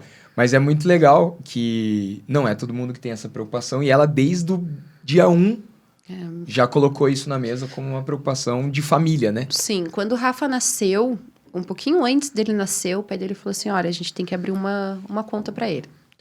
Então, a gente já começou a poupar, né? Pensando que o Rafael vai fazer 18 anos e aí a gente vai sentar com ele na mesa, vai falar, filho, você tem tanto. O que você quer fazer? Você quer estudar lá fora? Você quer fazer uma universidade lá fora? Você quer comprar um imóvel e alugar? Você quer... Então, a gente já pensa nisso para quando ele tiver adulto, né? 18 também não é um super adulto, mas você já sabe mais ou menos para que caminho você quer ir. A gente poder dar esse pontapé e falar assim, ó, agora esse dinheiro é teu, então você vai fazer tal coisa, vai fazer tua faculdade fora e vai pagar por ela com esse dinheiro e o resto it's on you. Vai, negão. Esse vai. aqui, É isso. se você fizer uma conta, não sei se só pra colocar em números, tá? Porque eu fiz essa conta, de novo, tá na minha memória, porque eu fiz isso ontem pra um cliente aqui de Curitiba que ele pediu exatamente a mesma coisa. E eu vou dar créditos ao Bruno Perini, foi ele que fez essa conta. Se você investir mais ou menos R$500 por 18 anos, você pegou, ó, nasceu, 18 anos, investe R$500 por mês. Vamos lá, R$500 por mês não é nenhum sacrifício. A gente tá coloca o dobro disso. Pois é. E aí você fica 18 anos contribuindo. E você para. E só fala assim, não, eu vou esperar até 30 anos, porque eu acho que 30 anos a pessoa tem mais discernimento do dinheiro. Você vai ter mais ou menos R$1 milhão. Por quê? Porque você simplesmente deixou todo o tempo. Então você ficou dos 18 aos 30, 22 anos ali, 12 anos, parado, e ele vai ter R$1 milhão. Pô, cara, se ele tiver a capacidade de gerir o dinheiro, tá aqui o teu dinheiro. Com certeza. É que também a gente vai entender qual que vai ser a personalidade dele lá na frente, né? Então, se ele tiver 18 anos, saiu ali, ele vai falar assim, mãe, eu realmente quero estudar fora. Eu quero fazer, sei lá, qualquer outra coisa que aqui no Brasil não proporciona. O que eu vou falar pra ele? Eu também fui estudar fora. Eu também fui bater lá na porta da Gravital e me enfiei na Greenflower porque aqui não tinha o conhecimento que eu precisava. Então, eu falo assim, olha, filho, só que estudar fora, né, se ele tiver lá... A gente fez um cálculo de, acho que é 300, 400 mil na conta, não me lembro agora. Eu não lembro de cabeça quanto que deu também. Quanto que deu o cálculo que ele vai ter. Mas olha, filho, se você quiser pegar esses 400 mil e estudar fora, é teu dinheiro. Então, claro, que a gente não vai liberar a grana assim na mão dele, porque eu realmente acredito que com 18 anos a gente não sabe nada da vida. A gente vai sempre fazer essa gestão enquanto ele não andar com as próprias pernas. Mas eu gostaria muito, como mãe, que ele pegasse essa grana e investisse em educação. É que, nesse disco, com 18 anos, é muito jovem. Muito jovem. Perigosíssimo. Não, e aí... Perigosíssimo. Eu não vou entregar essa grana pra ele, não. Esse não é o intuito. Eu não sei o que eu faria se minha mãe tivesse dado esse dinheiro pra mim com 18 anos. Não, e eu vou fazer Provavelmente nós estaremos aqui. Provavelmente você fala assim, eu quero um carro. Eu quero um Porsche. Logo de cara. Eu vou fazer uma propaganda contra mim aqui nesse exato momento. Meu pai uma vez deu um carro pro meu irmão. E meu pai, ele tem a cultura de se dar pra um, dá pra outro. E ele falou assim, ó... Um dia ele me acordou, eu nem lembro quantos anos eu tinha. 20 e poucos, talvez 19, 20. Assim, ó, depositei R$50 mil na sua conta. Eu falei... Primeira coisa que eu falei, por que você fez isso? Eu não sei o que fazer com esse dinheiro. Resultado, eu não tinha nenhuma educação financeira, eu simplesmente gastei tudo em viagem.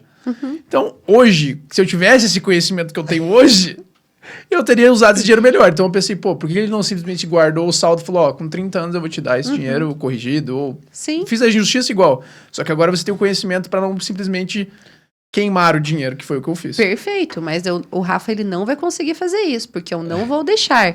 Ele tem a opção Tá gravado, de me Rafael. direcionar. Não, tá gravado, Rafael. O Rafael também que não vem, porque eu vou fumar maconha, porque a minha mãe é médica da cannabis. Rafael, enquanto você morar na minha casa, meu filho, Isso aí vai é apanhar frase na de frente dos mãe, amigos. Cara, olha isso. Viu? Aham. Já Enquanto era. você morar embaixo do meu teto, você vai seguir as minhas regras. Exato. Putz, isso aí é um Rafael, clássico. não pense porque, né, todo mundo vai falar, ai, nossa, tua mãe, ela fala de cannabis desde 2019, na sua casa pode fazer tudo. O quê? Venha conhecer a fera da mãe do Rafael pra você ver.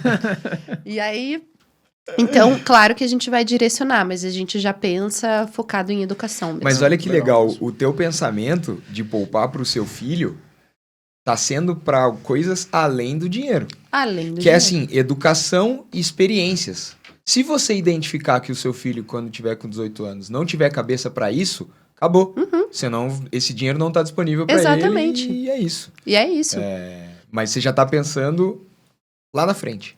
Lá né? na Em frente, com experiências, certeza. em educação, que é o que a gente tava falando aqui desde o começo. Eu e Isso o é- Caê, a gente fala assim, em casa a gente pode não trocar de carro, mas ele vai estudar numa boa escola, sabe? Ele vai ter tudo que a gente tiver disponibilidade de prover de educação e esporte. A gente prefere, só pra você ter noção, o Caê, o meu marido, até falei pro Arthur, eu tô indo aí com o Foxzinho. O Foxzinho do Caê é um Foxzinho 2008, 2 portas, que se chegar no colégio internacional, lá vão falar assim, o teu jardineiro veio te buscar. Mas aquele ali é o pai do Rafael, porque é o cara que poupa, é o cara que tá vendo lá na frente e que vai fazer o melhor dele para conseguir bancar a melhor educação que a gente puder dar para lá na frente o Rafael andar de Porsche. A gente não tem essa necessidade, né? Claro que evidentemente vai vir e as coisas vão acontecendo e a gente também gosta de alguma natural, coisa, né? de uma Sem forma transformar natural. o dinheiro num fardo. Exatamente. Ou simplesmente num Deus, né? Exatamente. De que eu preciso sempre estar atrás dele. E viver de aparência, né? Que as pessoas, elas não sei de onde que elas tiraram, que é mais importante eu vou falar uma mostrar coisa pra do você, que ser. que tá me olhando agora, que tá me assistindo nesse momento. Muita gente que você vê de carro importado, o carro não é dela. Uhum, Do banco. O carro é do banco. uhum. As pessoas, elas entraram numa neura de ter coisas da maneira que for pra impressionar os outros. O Renato, que foi o nosso primeiro convidado aqui, ele usou uma expressão que eu vou levar pra minha vida, que é o carro RR. É o resto de rico. É o cara que quer ter um carro de marca, mas 2002. Uhum. Porque ele quer chegar entre os amigos dele de BMW. Uhum. Mas aquilo ali é uma bomba, dá um monte de problema, o cara financiou o carro porque ele precisa sustentar uma aparência. É isso que a gente quer levar aqui no podcast, de que não precisa. Cara, não seja refém disso, não seja Não. refém de aparências, não seja refém do dinheiro. Eu acho isso também, eu vejo muito nas meninas esse negócio de bolsa falsificada, sabe? Perfeito, Pô, perfeito. assim, uma bolsa da Chanel, ela custa 30 mil reais, tá? Vou dar um exemplo. Aí você vai comprar a falsificação perfeita lá do não sei o quê. Por que você quer usar uma falsificação perfeita? Se você não tem a grana para comprar de 30 mil, talvez esse produto não seja para você. Talvez você pode pegar esses mesmos 2 mil reais que você vai pagar numa falsificação perfeita numa bolsa de 30 e comprar alguma outra muito legal de 2 mil. Né? Ir numa Vitor Hugo ou numa outra marca mais nacional e comprar uma coisa muito bonita. Por que você tem a necessidade de usar a falsificada?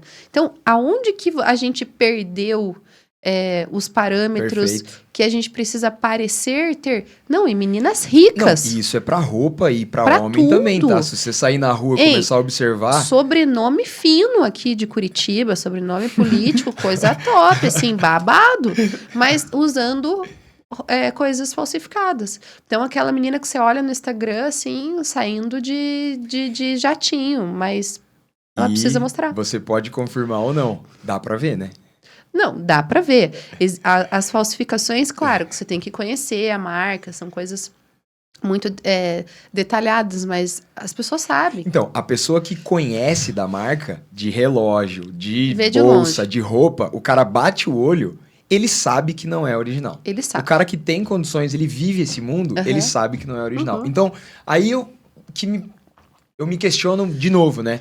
Sim. Pô, pra que eu tô fazendo isso? Se o cara que entende, eu tô querendo impressionar esse cara, eu tô indo contra. Exatamente. Esse cara tá olhando pra mim e tá falando assim, puta, cara, olha o que esse cara tá Aham. querendo me impressionar com um negócio que não tem nada a ver. Eu tô vendo que é falsificado. Você faz vai até sentido. onde você pode, né? Eu acho que essa ligação, assim, é muito importante, essa ligação da gente ser transparente com o dinheiro. Eu aprendi que o dinheiro, não por experiência, graças a Deus, porque eu sempre fui bem contida.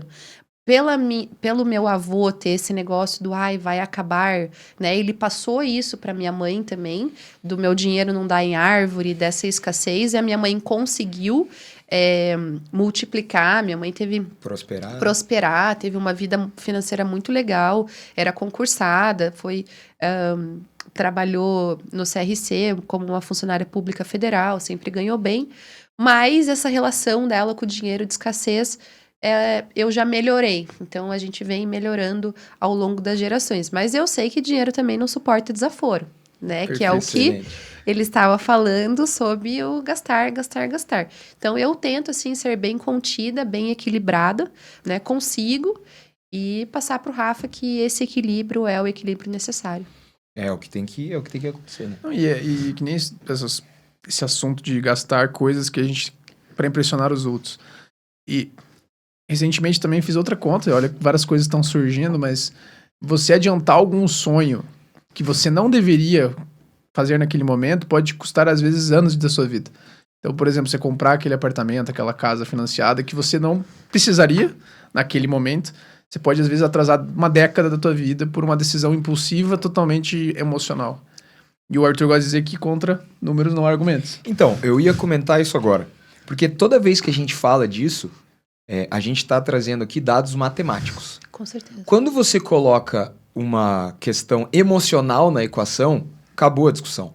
Então, eu quero comprar esse apartamento porque o meu sonho é construir, montar um quarto para minha filhinha. Acabou, eu não tenho como ir contra isso. Exatamente. Agora, matematicamente falando, quando você põe no papel algumas coisas, às vezes não faz tanto sentido você antecipar alguns sonhos.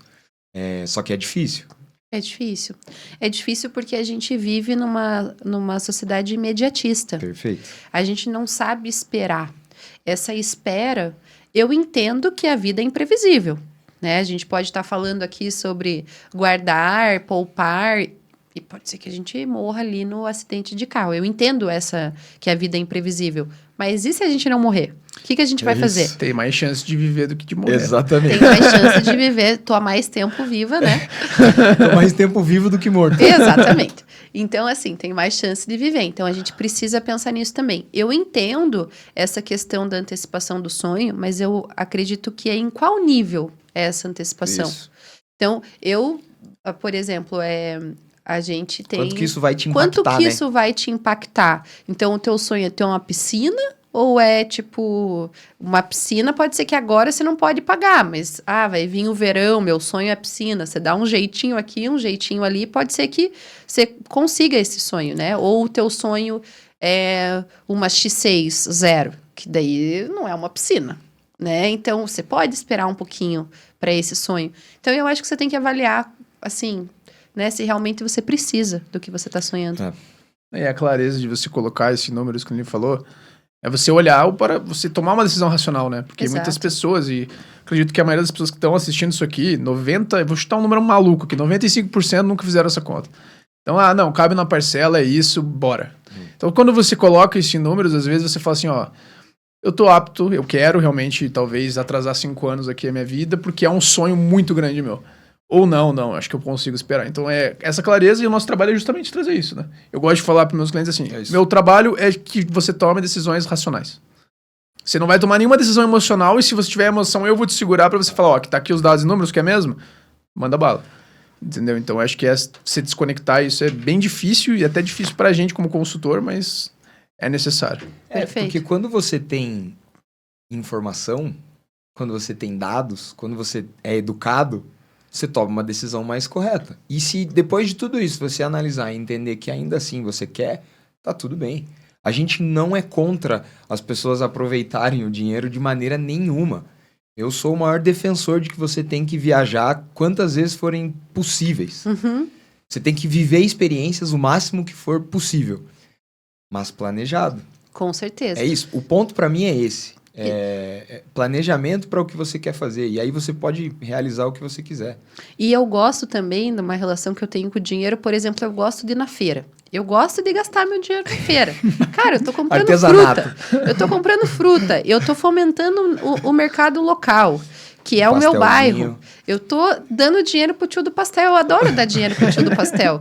Porque, sério, é um privilégio estar ali naquele bairro e com aquele tio do pastel, comendo aquele pastel e fomentando o mercado local. Então, aonde você gasta o teu dinheiro, qual que é o giro do teu dinheiro também é super importante. Isso é legal também. É legal pensar em ajudar pessoas, né? Essa semana eu até fiz coloquei no Stories as 5 coisas comprovadas pela ciência que te trazem felicidade. Uma delas é ajudar as pessoas. Uma das 5.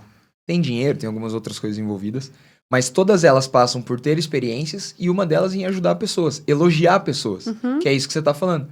De poder pegar o dinheiro e utilizar ele para uma outra coisa. Eu adoro sentir que o dinheiro, ele é feito para girar, né? Você vai poupar uma parte, né, para a gestão da tua família, para, né, você vai poupar e o restante ele vai girar. E como que você vai girar isso? Você vai girar isso em drogas, prostituição, em coisas ruins? Ou você vai girar isso na feira, pagando diarista, pagando jardineiro? Eu adoro pagar o jardineiro, porque eu estou ajudando a família do jardineiro. Isso. Meu dinheiro não está indo para um lugar ruim, ou eu estou desconhecido. Não, igual a minha diarista. Eu adoro ajudar a minha diarista, porque ela me presta um serviço de qualidade. Então, eu pago ela feliz. Porque eu não pago ela, ai meu Deus, hoje é dia de pagar a diarista. Não, falou, e aí, fulana? Então, hoje é dia do pagamento, vou lá fazer teu Pix com uma coisa boa, assim, eu me relaciono dessa maneira. E eu acho que é a maneira certa de relacionar. O dinheiro é o elogio mais sincero que o ser humano pode dar. Então, se o serviço é prestado com excelência, eu também sou assim. Eu sou um cara que, quando negocio coisas materiais, eu até posso pedir desconto. Mas quando uma pessoa me oferece um serviço, eu nunca coloco preço no serviço dos outros. Exatamente. Eu, de novo, cresci numa família que prestou serviço, então eu sempre cresci, esse é o seu preço? Eu falo assim, não é aquela coisa, vou mandar o preço lá em cima para negociar. Perguntei, esse é o preço final? Ele falou, é o preço final. Então, eu vou ver os preços, comparo, o que gera mais valor e é isso. Exatamente. Porque ninguém pode pôr valor no trabalho dos outros, no que outras pessoas fazem. Exatamente. Isso é muito legal. E isso é educação. Né? Eu também presto serviço e muitas vezes, assim, mas eu queria pagar tanto. Querido, desculpa, minha hora trabalhado, quanto eu estudei, eu fico 1h, 1h30 de consulta, te dou 60 dias de acompanhamento, você pode ficar me estorvando, mandando mensagem, minha equipe vai te responder, você não vai ficar com nenhum tipo de dúvida. Eu entendo. Eu vou ajudar no seu problema. Vou ajudar no seu problema. Eu entendo que talvez aquilo esteja fora do seu orçamento e tá tudo bem, eu posso te indicar outras pessoas que estão no mercado há menos tempo do que eu, têm menos know-how e também, consequentemente, um preço menor. Mas esse é meu valor. Não vem querer colocar preço no meu valor, sabe? Que aí a gente vai ter um contratempo, né? Então, eu também acredito que, às vezes, eu pergunto sobre... Esses dias eu perguntei... quando a gente mudou para a casa que a gente estava agora, eu fui fazer um orçamento com uma equipe de mudança. Que os caras vêm e colocam tudo em embalagem na sua casa, embalam tudo e levam até o próximo. E aí, quem me passou o contato falou assim, né, como você vai tirar as coisas do apartamento e tal, sei lá, acho que eles devem cobrar uns R$2.000. Não me lembro qual que era o valor. E aí, quando eu entrei em contato, os caras eram tipo 6. Falei, não, R$6.000 para fazer uma mudança não vai dar, né? Porque Puxou demais. Puxou demais. Só que eu não falei isso pra mulher, porque existem pessoas que elas têm R$6.000 para fazer uma mudança. E tá tudo certo. Daí eu falei, olha, moça, muito obrigada por ter passado os orçamentos. Pra mim, não vai dar. Eu, Amanda, não tá fora do meu orçamento. Não é nada com você. Não é nada com você. Entendo que esse seja seu preço e bom trabalho. Obrigada, ótimo dia. E eu acho que isso é natural da evolução tanto do profissional quanto da sociedade, enfim, de tudo. Porque quando você começou, você tinha menos experiência, você devia cobrar menos, atender certeza. ali todo mundo e, cara, agora as coisas vão se desenvolvendo, o teu tempo vai ficando escasso, você precisa aumentar de alguma forma. Exatamente, o know-how vai crescendo, know-how vai crescendo. experiência. E eu acho que tá tudo bem, assim, eu acho que faz parte da evolução, progresso. do progresso. Só que às vezes as pessoas ficam meio bravas, né? É comum, né? É Já comum. teve, por exemplo, pessoas... Eu não esqueço desse caso. Ela é esposa de um cliente meu. Ela veio e me contou a história dela e tal. Ela contou quanto ela cobrava. Eu falei assim, por tudo que ela entregava, eu falei, eu não quero falar de investimento, eu só vou falar, aumente seu preço. Porque ela falou, pô, tô trabalhando muito, tô fazendo muitas horas. E eu falei, pelo tudo que você faz, começa a cobrar mais. Tenho certeza que vão pagar.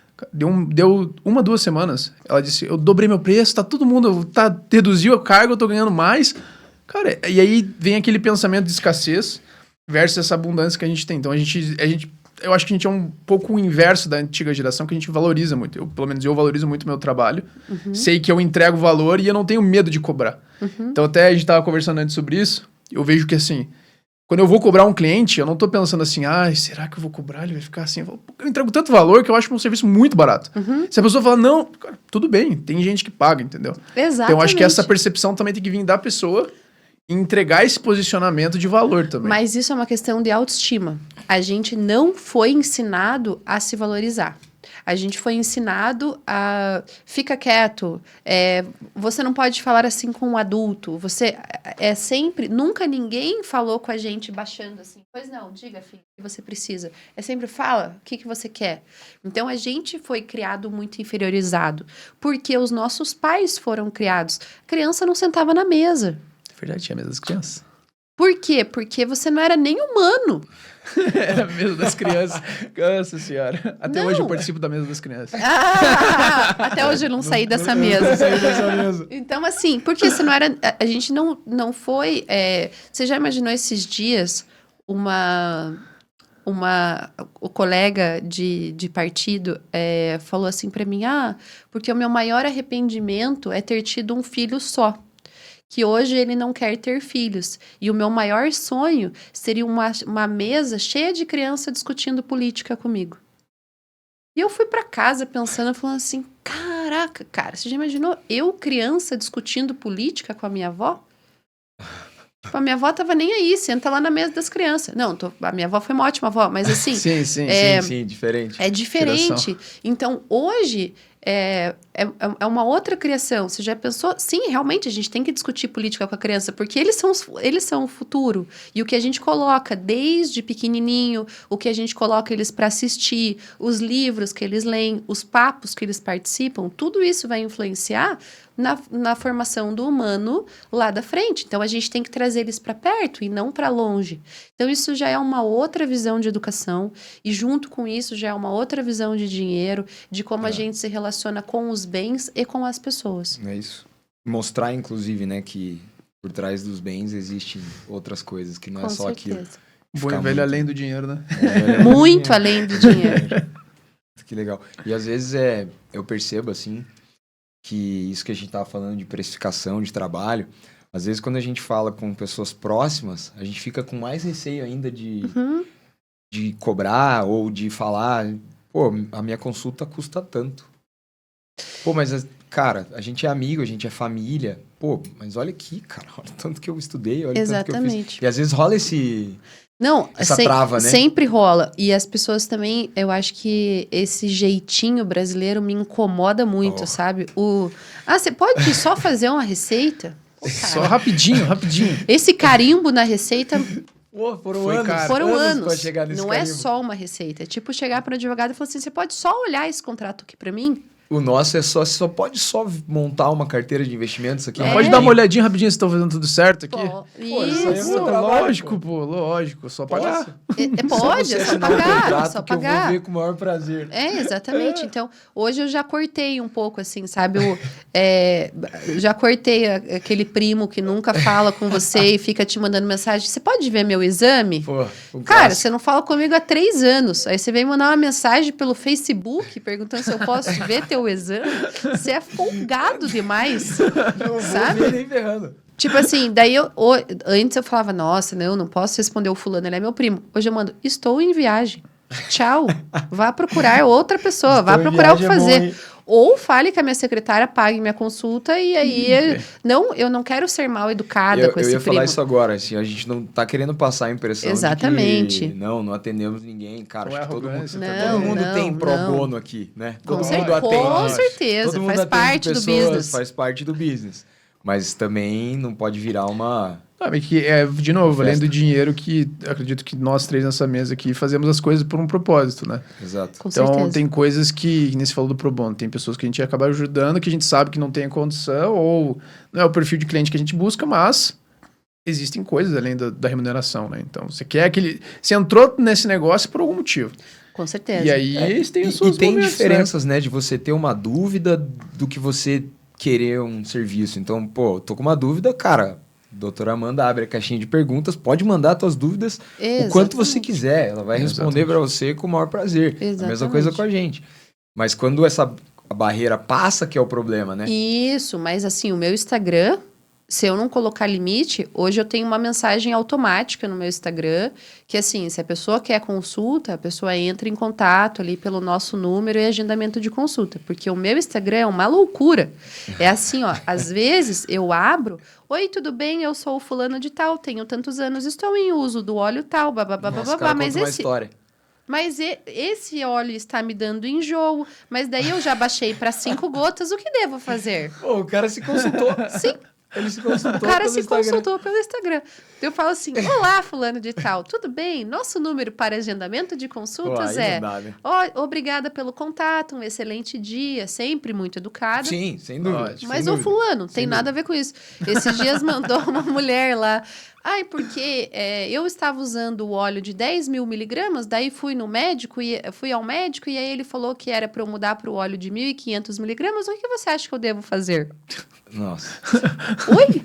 Moça, nem te conheço. Eu acho que essa semana deve ter bombado o teu Instagram, né? Bombou. Por causa da Lei Pétala, né? Que saiu, que você inclusive participou. Sim. Imagino que deva ter... Meu Deus do céu, que loucura. A Lei Pétala é uma lei bem importante, né? Um projeto de lei que eu participei muito. A gente bateu lá de gabinete em gabinete. Olá, deputado, tudo bem? Você conhece esse projeto de lei? Aprova com a gente, por favor, vota lá. Então, assim, a gente fez um trabalho de formiguinha, mostrando, deixando material nos gabinetes. Perdi as contas de quantas palestras eu dei, com quantas pessoas eu falei. E agora virou lei, né?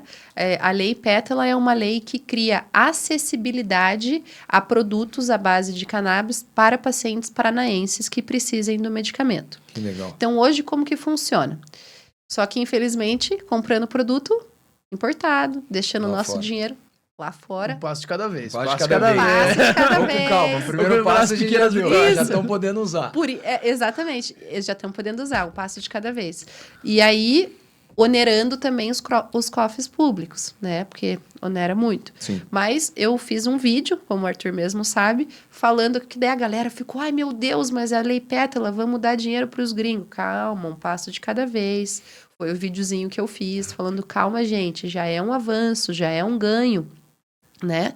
Então, outra coisa, a gente pode depois costurando coisas na lei, né? Então, uma lei, ela não tá lá ali só e nunca mais pode ser mudada. Ela pode ter as emendas, a gente pode ir melhorando isso. Mas o papo é que hoje a gente já tem, então, essa acessibilidade.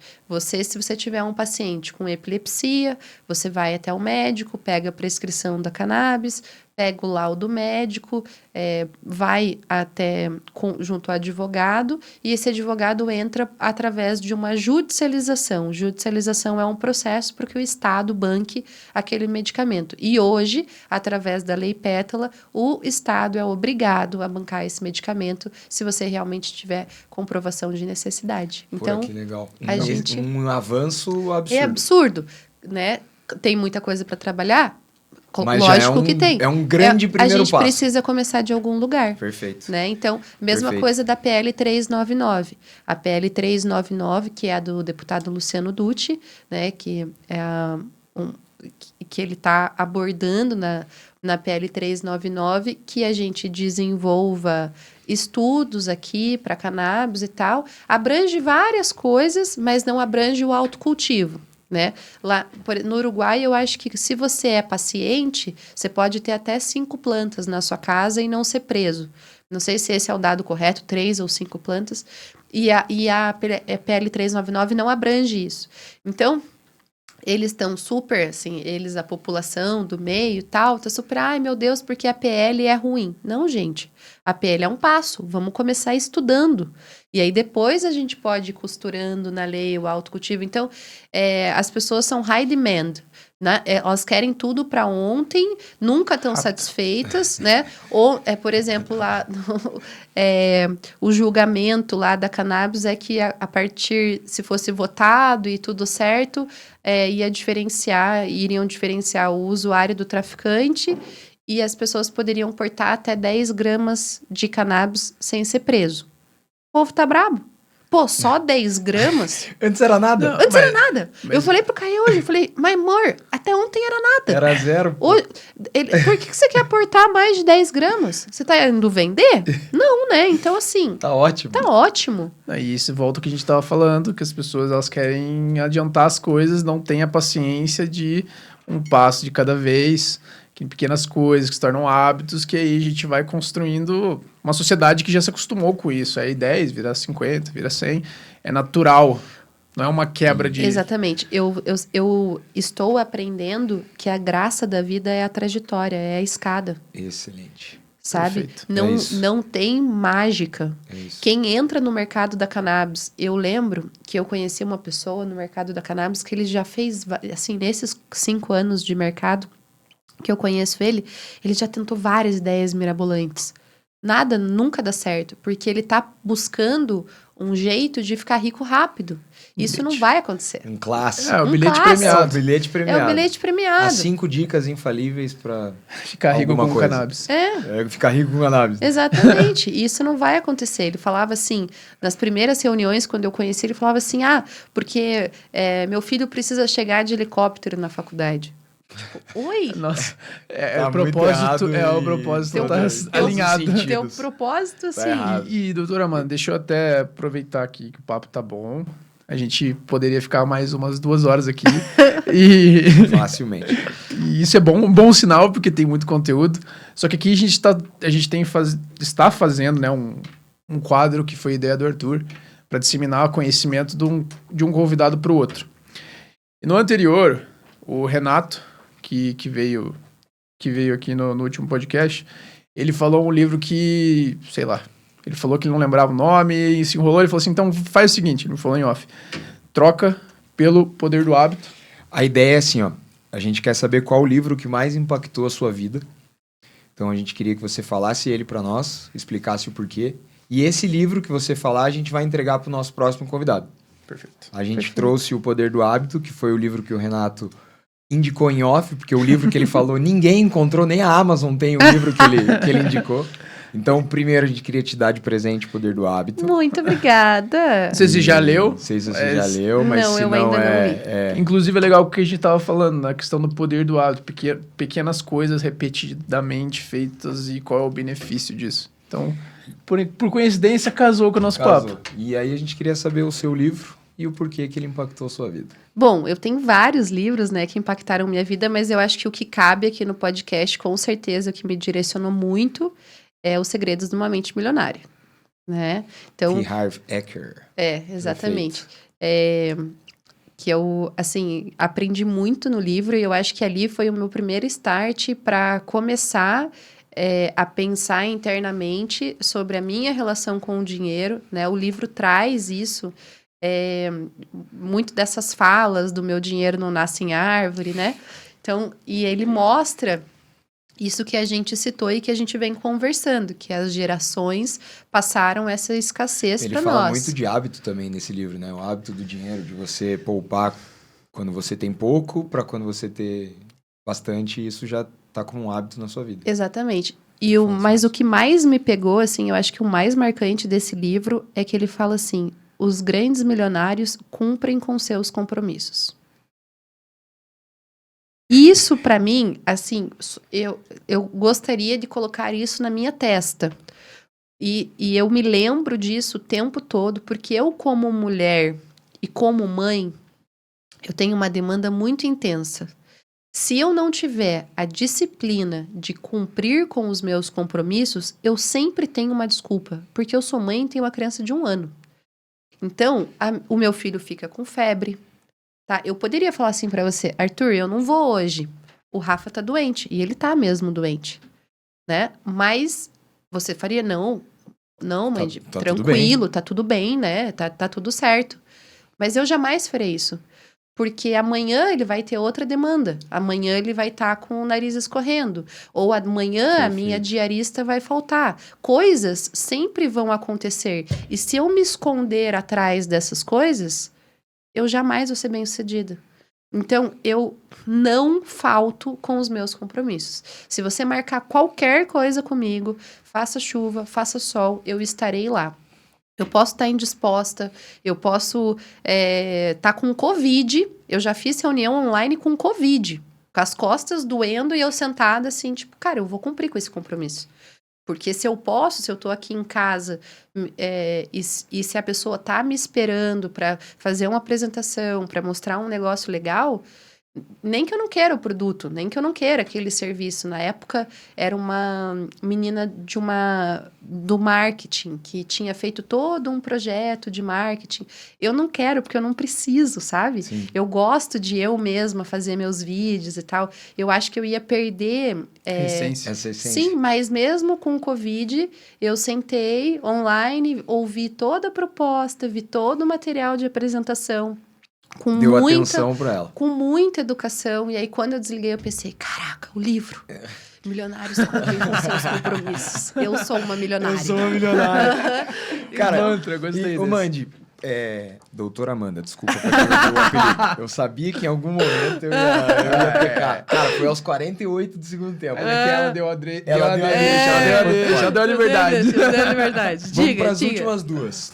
Primeiro, que conselho que você daria para quem tá começando nessa área da cannabis medicinal ou da cannabis como um todo? Bom, estude muito, porque o único jeito com que você vai conseguir rebater o preconceito, que você vai conseguir conversar de igual para igual, sem levantar nenhuma bandeira, sem chegar em extremos. Quando você fala de um assunto polêmico, você tem que ter conteúdo, né? Então, eu não vou chegar aqui e vou falar, então vamos legalizar, então, né, vamos virar anarquia, então, não. Então, você tem que estudar para você saber como se posicionar quando você fala de algo polêmico e visualize lá fora. Como está o mercado lá fora, como o Caê está fazendo, né? Eu acho que o meu esposo é o grande exemplo do que você tem que fazer. Se você quer entrar no mercado da cannabis, comece estudando ele, visionando que outras pessoas não querem inventar roda, né? Visione, claro que se você quiser inventar roda e tiver uma super ideia, é bom para você. Beleza. Mas assim, veja como que tá acontecendo o mercado lá fora, tenha paciência, porque você pode passar aí 10 anos engatinhando, né? Tenha noção disso, tenha grana para isso, porque senão você vai se endividar. Vai quebrar. E é isso, assim, começar aos pouquinhos, com muito estudo. Tenho certeza que é um mercado bilionário e é um mercado high demand, né? Vai ter espaço lá na frente, mas é isso, com calma. Lá na frente. Boa. João, quer fazer a última? A gente também tem uma tradição aqui, que a gente tenta pensar diferente dos outros podcasts, das coisas que a gente faz. Então, quem que você acha que seria legal a gente convidar, que você conhece aí próximo de você, para estar aqui num podcast, não no próximo exatamente, mas em algum momento, que agregaria muito na nossa conversa, talvez até sobre esse assunto ou sobre outro? Você tem alguma recomendação pra gente? Olha, eu tenho um cara que é um cara sensacional, que é o Dr. Júlio. Dr. Júlio Lutman, ele é um nutricionista aqui em Curitiba, que ele ficou muito famoso, porque agora ele tem 1 milhão de seguidores. Nossa, eu posto um vídeo com ele, eu falo, Dr. Júlio, posta mais, conversa comigo aqui, ó, conversa comigo. E até uma amiga dele me seguiu, que é a doutora Ana Beatriz Barbosa, vocês sabem quem é ela? Ela tem, Nossa. tipo, 3 milhões, 4 milhões de seguidores. E ela me seguiu, eu fiquei me achando. Falei, olha só. Olha onde eu cheguei. Olha onde eu cheguei. Então, assim, e o Dr. Júlio, ele criou toda uma rede, ele é super bem sucedido, porque além dele começar a falar com o público, ele é nutricionista, mas ele é PhD em fitoterapia. Então, ele fala sobre plantas no geral. Então, por exemplo, esses dias eu aprendi com ele, você sabe qual é o maior energético da natureza? Uva. Ô, louco. A uva tem uma substância chamada, não sei nem falar direito, revegestrol. Revestrerol. Revegestrol. Passando vergonha. Isso, tô passando vergonha também, Não. porque não é também minha área, eu falo de cannabis. Mas a uva tem essa substância, e essa substância ela é super potente, e durante 1h30, ela pode te dar mais energia do que o energético, se você consumir em X quantidade. Então, ele é uma fonte de conhecimento, ele só fala sobre coisas naturais, ele só prega alimentação natural, ele fala que a gente tem que lavar e não desembalar. Porque desembalar é da comida, Sim. né? Do mercado. Pra quem tá ouvindo, você sabe o Instagram dele de cabeça? Caso a pessoa queira... A gente pode pegar também. Isso, pega aí. Vamos ver, procurando aqui. Procura nos meus seguidores, vai estar lá o Júlio, acho que o sobrenome é L-U-C-H, Lutman. Calma aí, galera, a gente tá aqui ainda, tá? Se você quiser aproveitar pra fazer o teu merchan, aproveita esse Ah, momento. tá. Você olha pra aquela câmera Encontrou? ali. Encontrei. E aí ele desenvolveu... Pode falar. Júlio Luchmann, com Luchmann, pra quem quiser. A gente vai pôr Segui-lo. aqui embaixo. Júlio Luchmann. Esse cara. E aí ele desenvolveu, só não, essa pegada do Instagram de pegar os alimentos. Ele vai na feira, pega os alimentos e fala, rapaziada, nesse alimento aqui tem isso, isso e isso. Nesse aqui tem tal coisa. Legal. Ele vai no parque, pega umas plantas assim, essa planta aqui. Então, ele criou uma conexão com o público, aquele cara tem 1 milhão de seguidores. Legal. No TikTok, acho que ele tem 2 ou 3 milhões. Loucura. Né? E aí ele aproveitou e usou isso como visibilidade, e ele criou uma loja, que é a Fito Essência. Então ele tem um site onde você consegue comprar sal marinho, ômega 3, e ele fatura muito. Então, assim... É uma excelente dica, hein? Ele criou uma vitrine. Tá mais que convidado. E assim, é muito. Assim, Legal. ele é um cara de sucesso. Doutora Amanda, suas considerações finais. Bom, Diga o que você quiser dizer, olhando para aquela câmera. Aproveita, faz seu merchan. faz seu merchan, deixa seu Instagram pra galera. olhando para aquela ou para Pra aquela? cá, Ah, pra cá, perfeito. pra trás. Bom, então, quem quiser consultar comigo, sentir que a cannabis medicinal pode ser uma saída, né? Eu estarei disposta, ou se você é médico ou dentista e está escutando esse podcast até aqui, gostou do papo, se você tem interesse na minha mentoria, também só me procurar. O meu Instagram é amanda.med2020. Lá vai ter um número já na descrição, um 41, que você pode entrar em contato. E aí todas as informações sobre consulta, mentoria e as aulas, que eu também dou, né? Assim, aulas para a OAB e para outras instituições que querem saber sobre cannabis medicinal. A gente pode se contatar por lá. Será um prazer. Doutora Amanda, muito obrigado. Peraí que Foi faltou uma coisa que a gente não fez da última vez. Que se alguém tiver interesse na consultoria financeira, a gente deixa um link aqui embaixo Verdade. para vocês Isso se mesmo. inscreverem. E você pode ser atendido tanto por mim quanto por Arthur. E muito A obrigada gente faz pelo livro. um Joaquim Pô e é isso. Não tem briga, aqui não tem briga. Ela pode fazer as conclusões. Doutora Amanda, obrigado por aceitar o convite. Baita papo, acho que a gente aprendeu muita coisa hoje. Porra. É, De novo, mais 1h30. mais 1h30 Ia fácil. tranquilamente. Acho que é um assunto muito legal de ser abordado do jeito que você aborda. A gente vê muita coisa diferente por aí. Eu acho que do jeito que você fala é o jeito que deveria ser falado para quebrar algumas barreiras. Então, obrigado. Foi um baita papo. E espero que vocês tenham gostado. Galera, João, obrigado também mais uma Tamo vez. junto. Que seja o segundo de muitos. Valeu, galera. Valeu.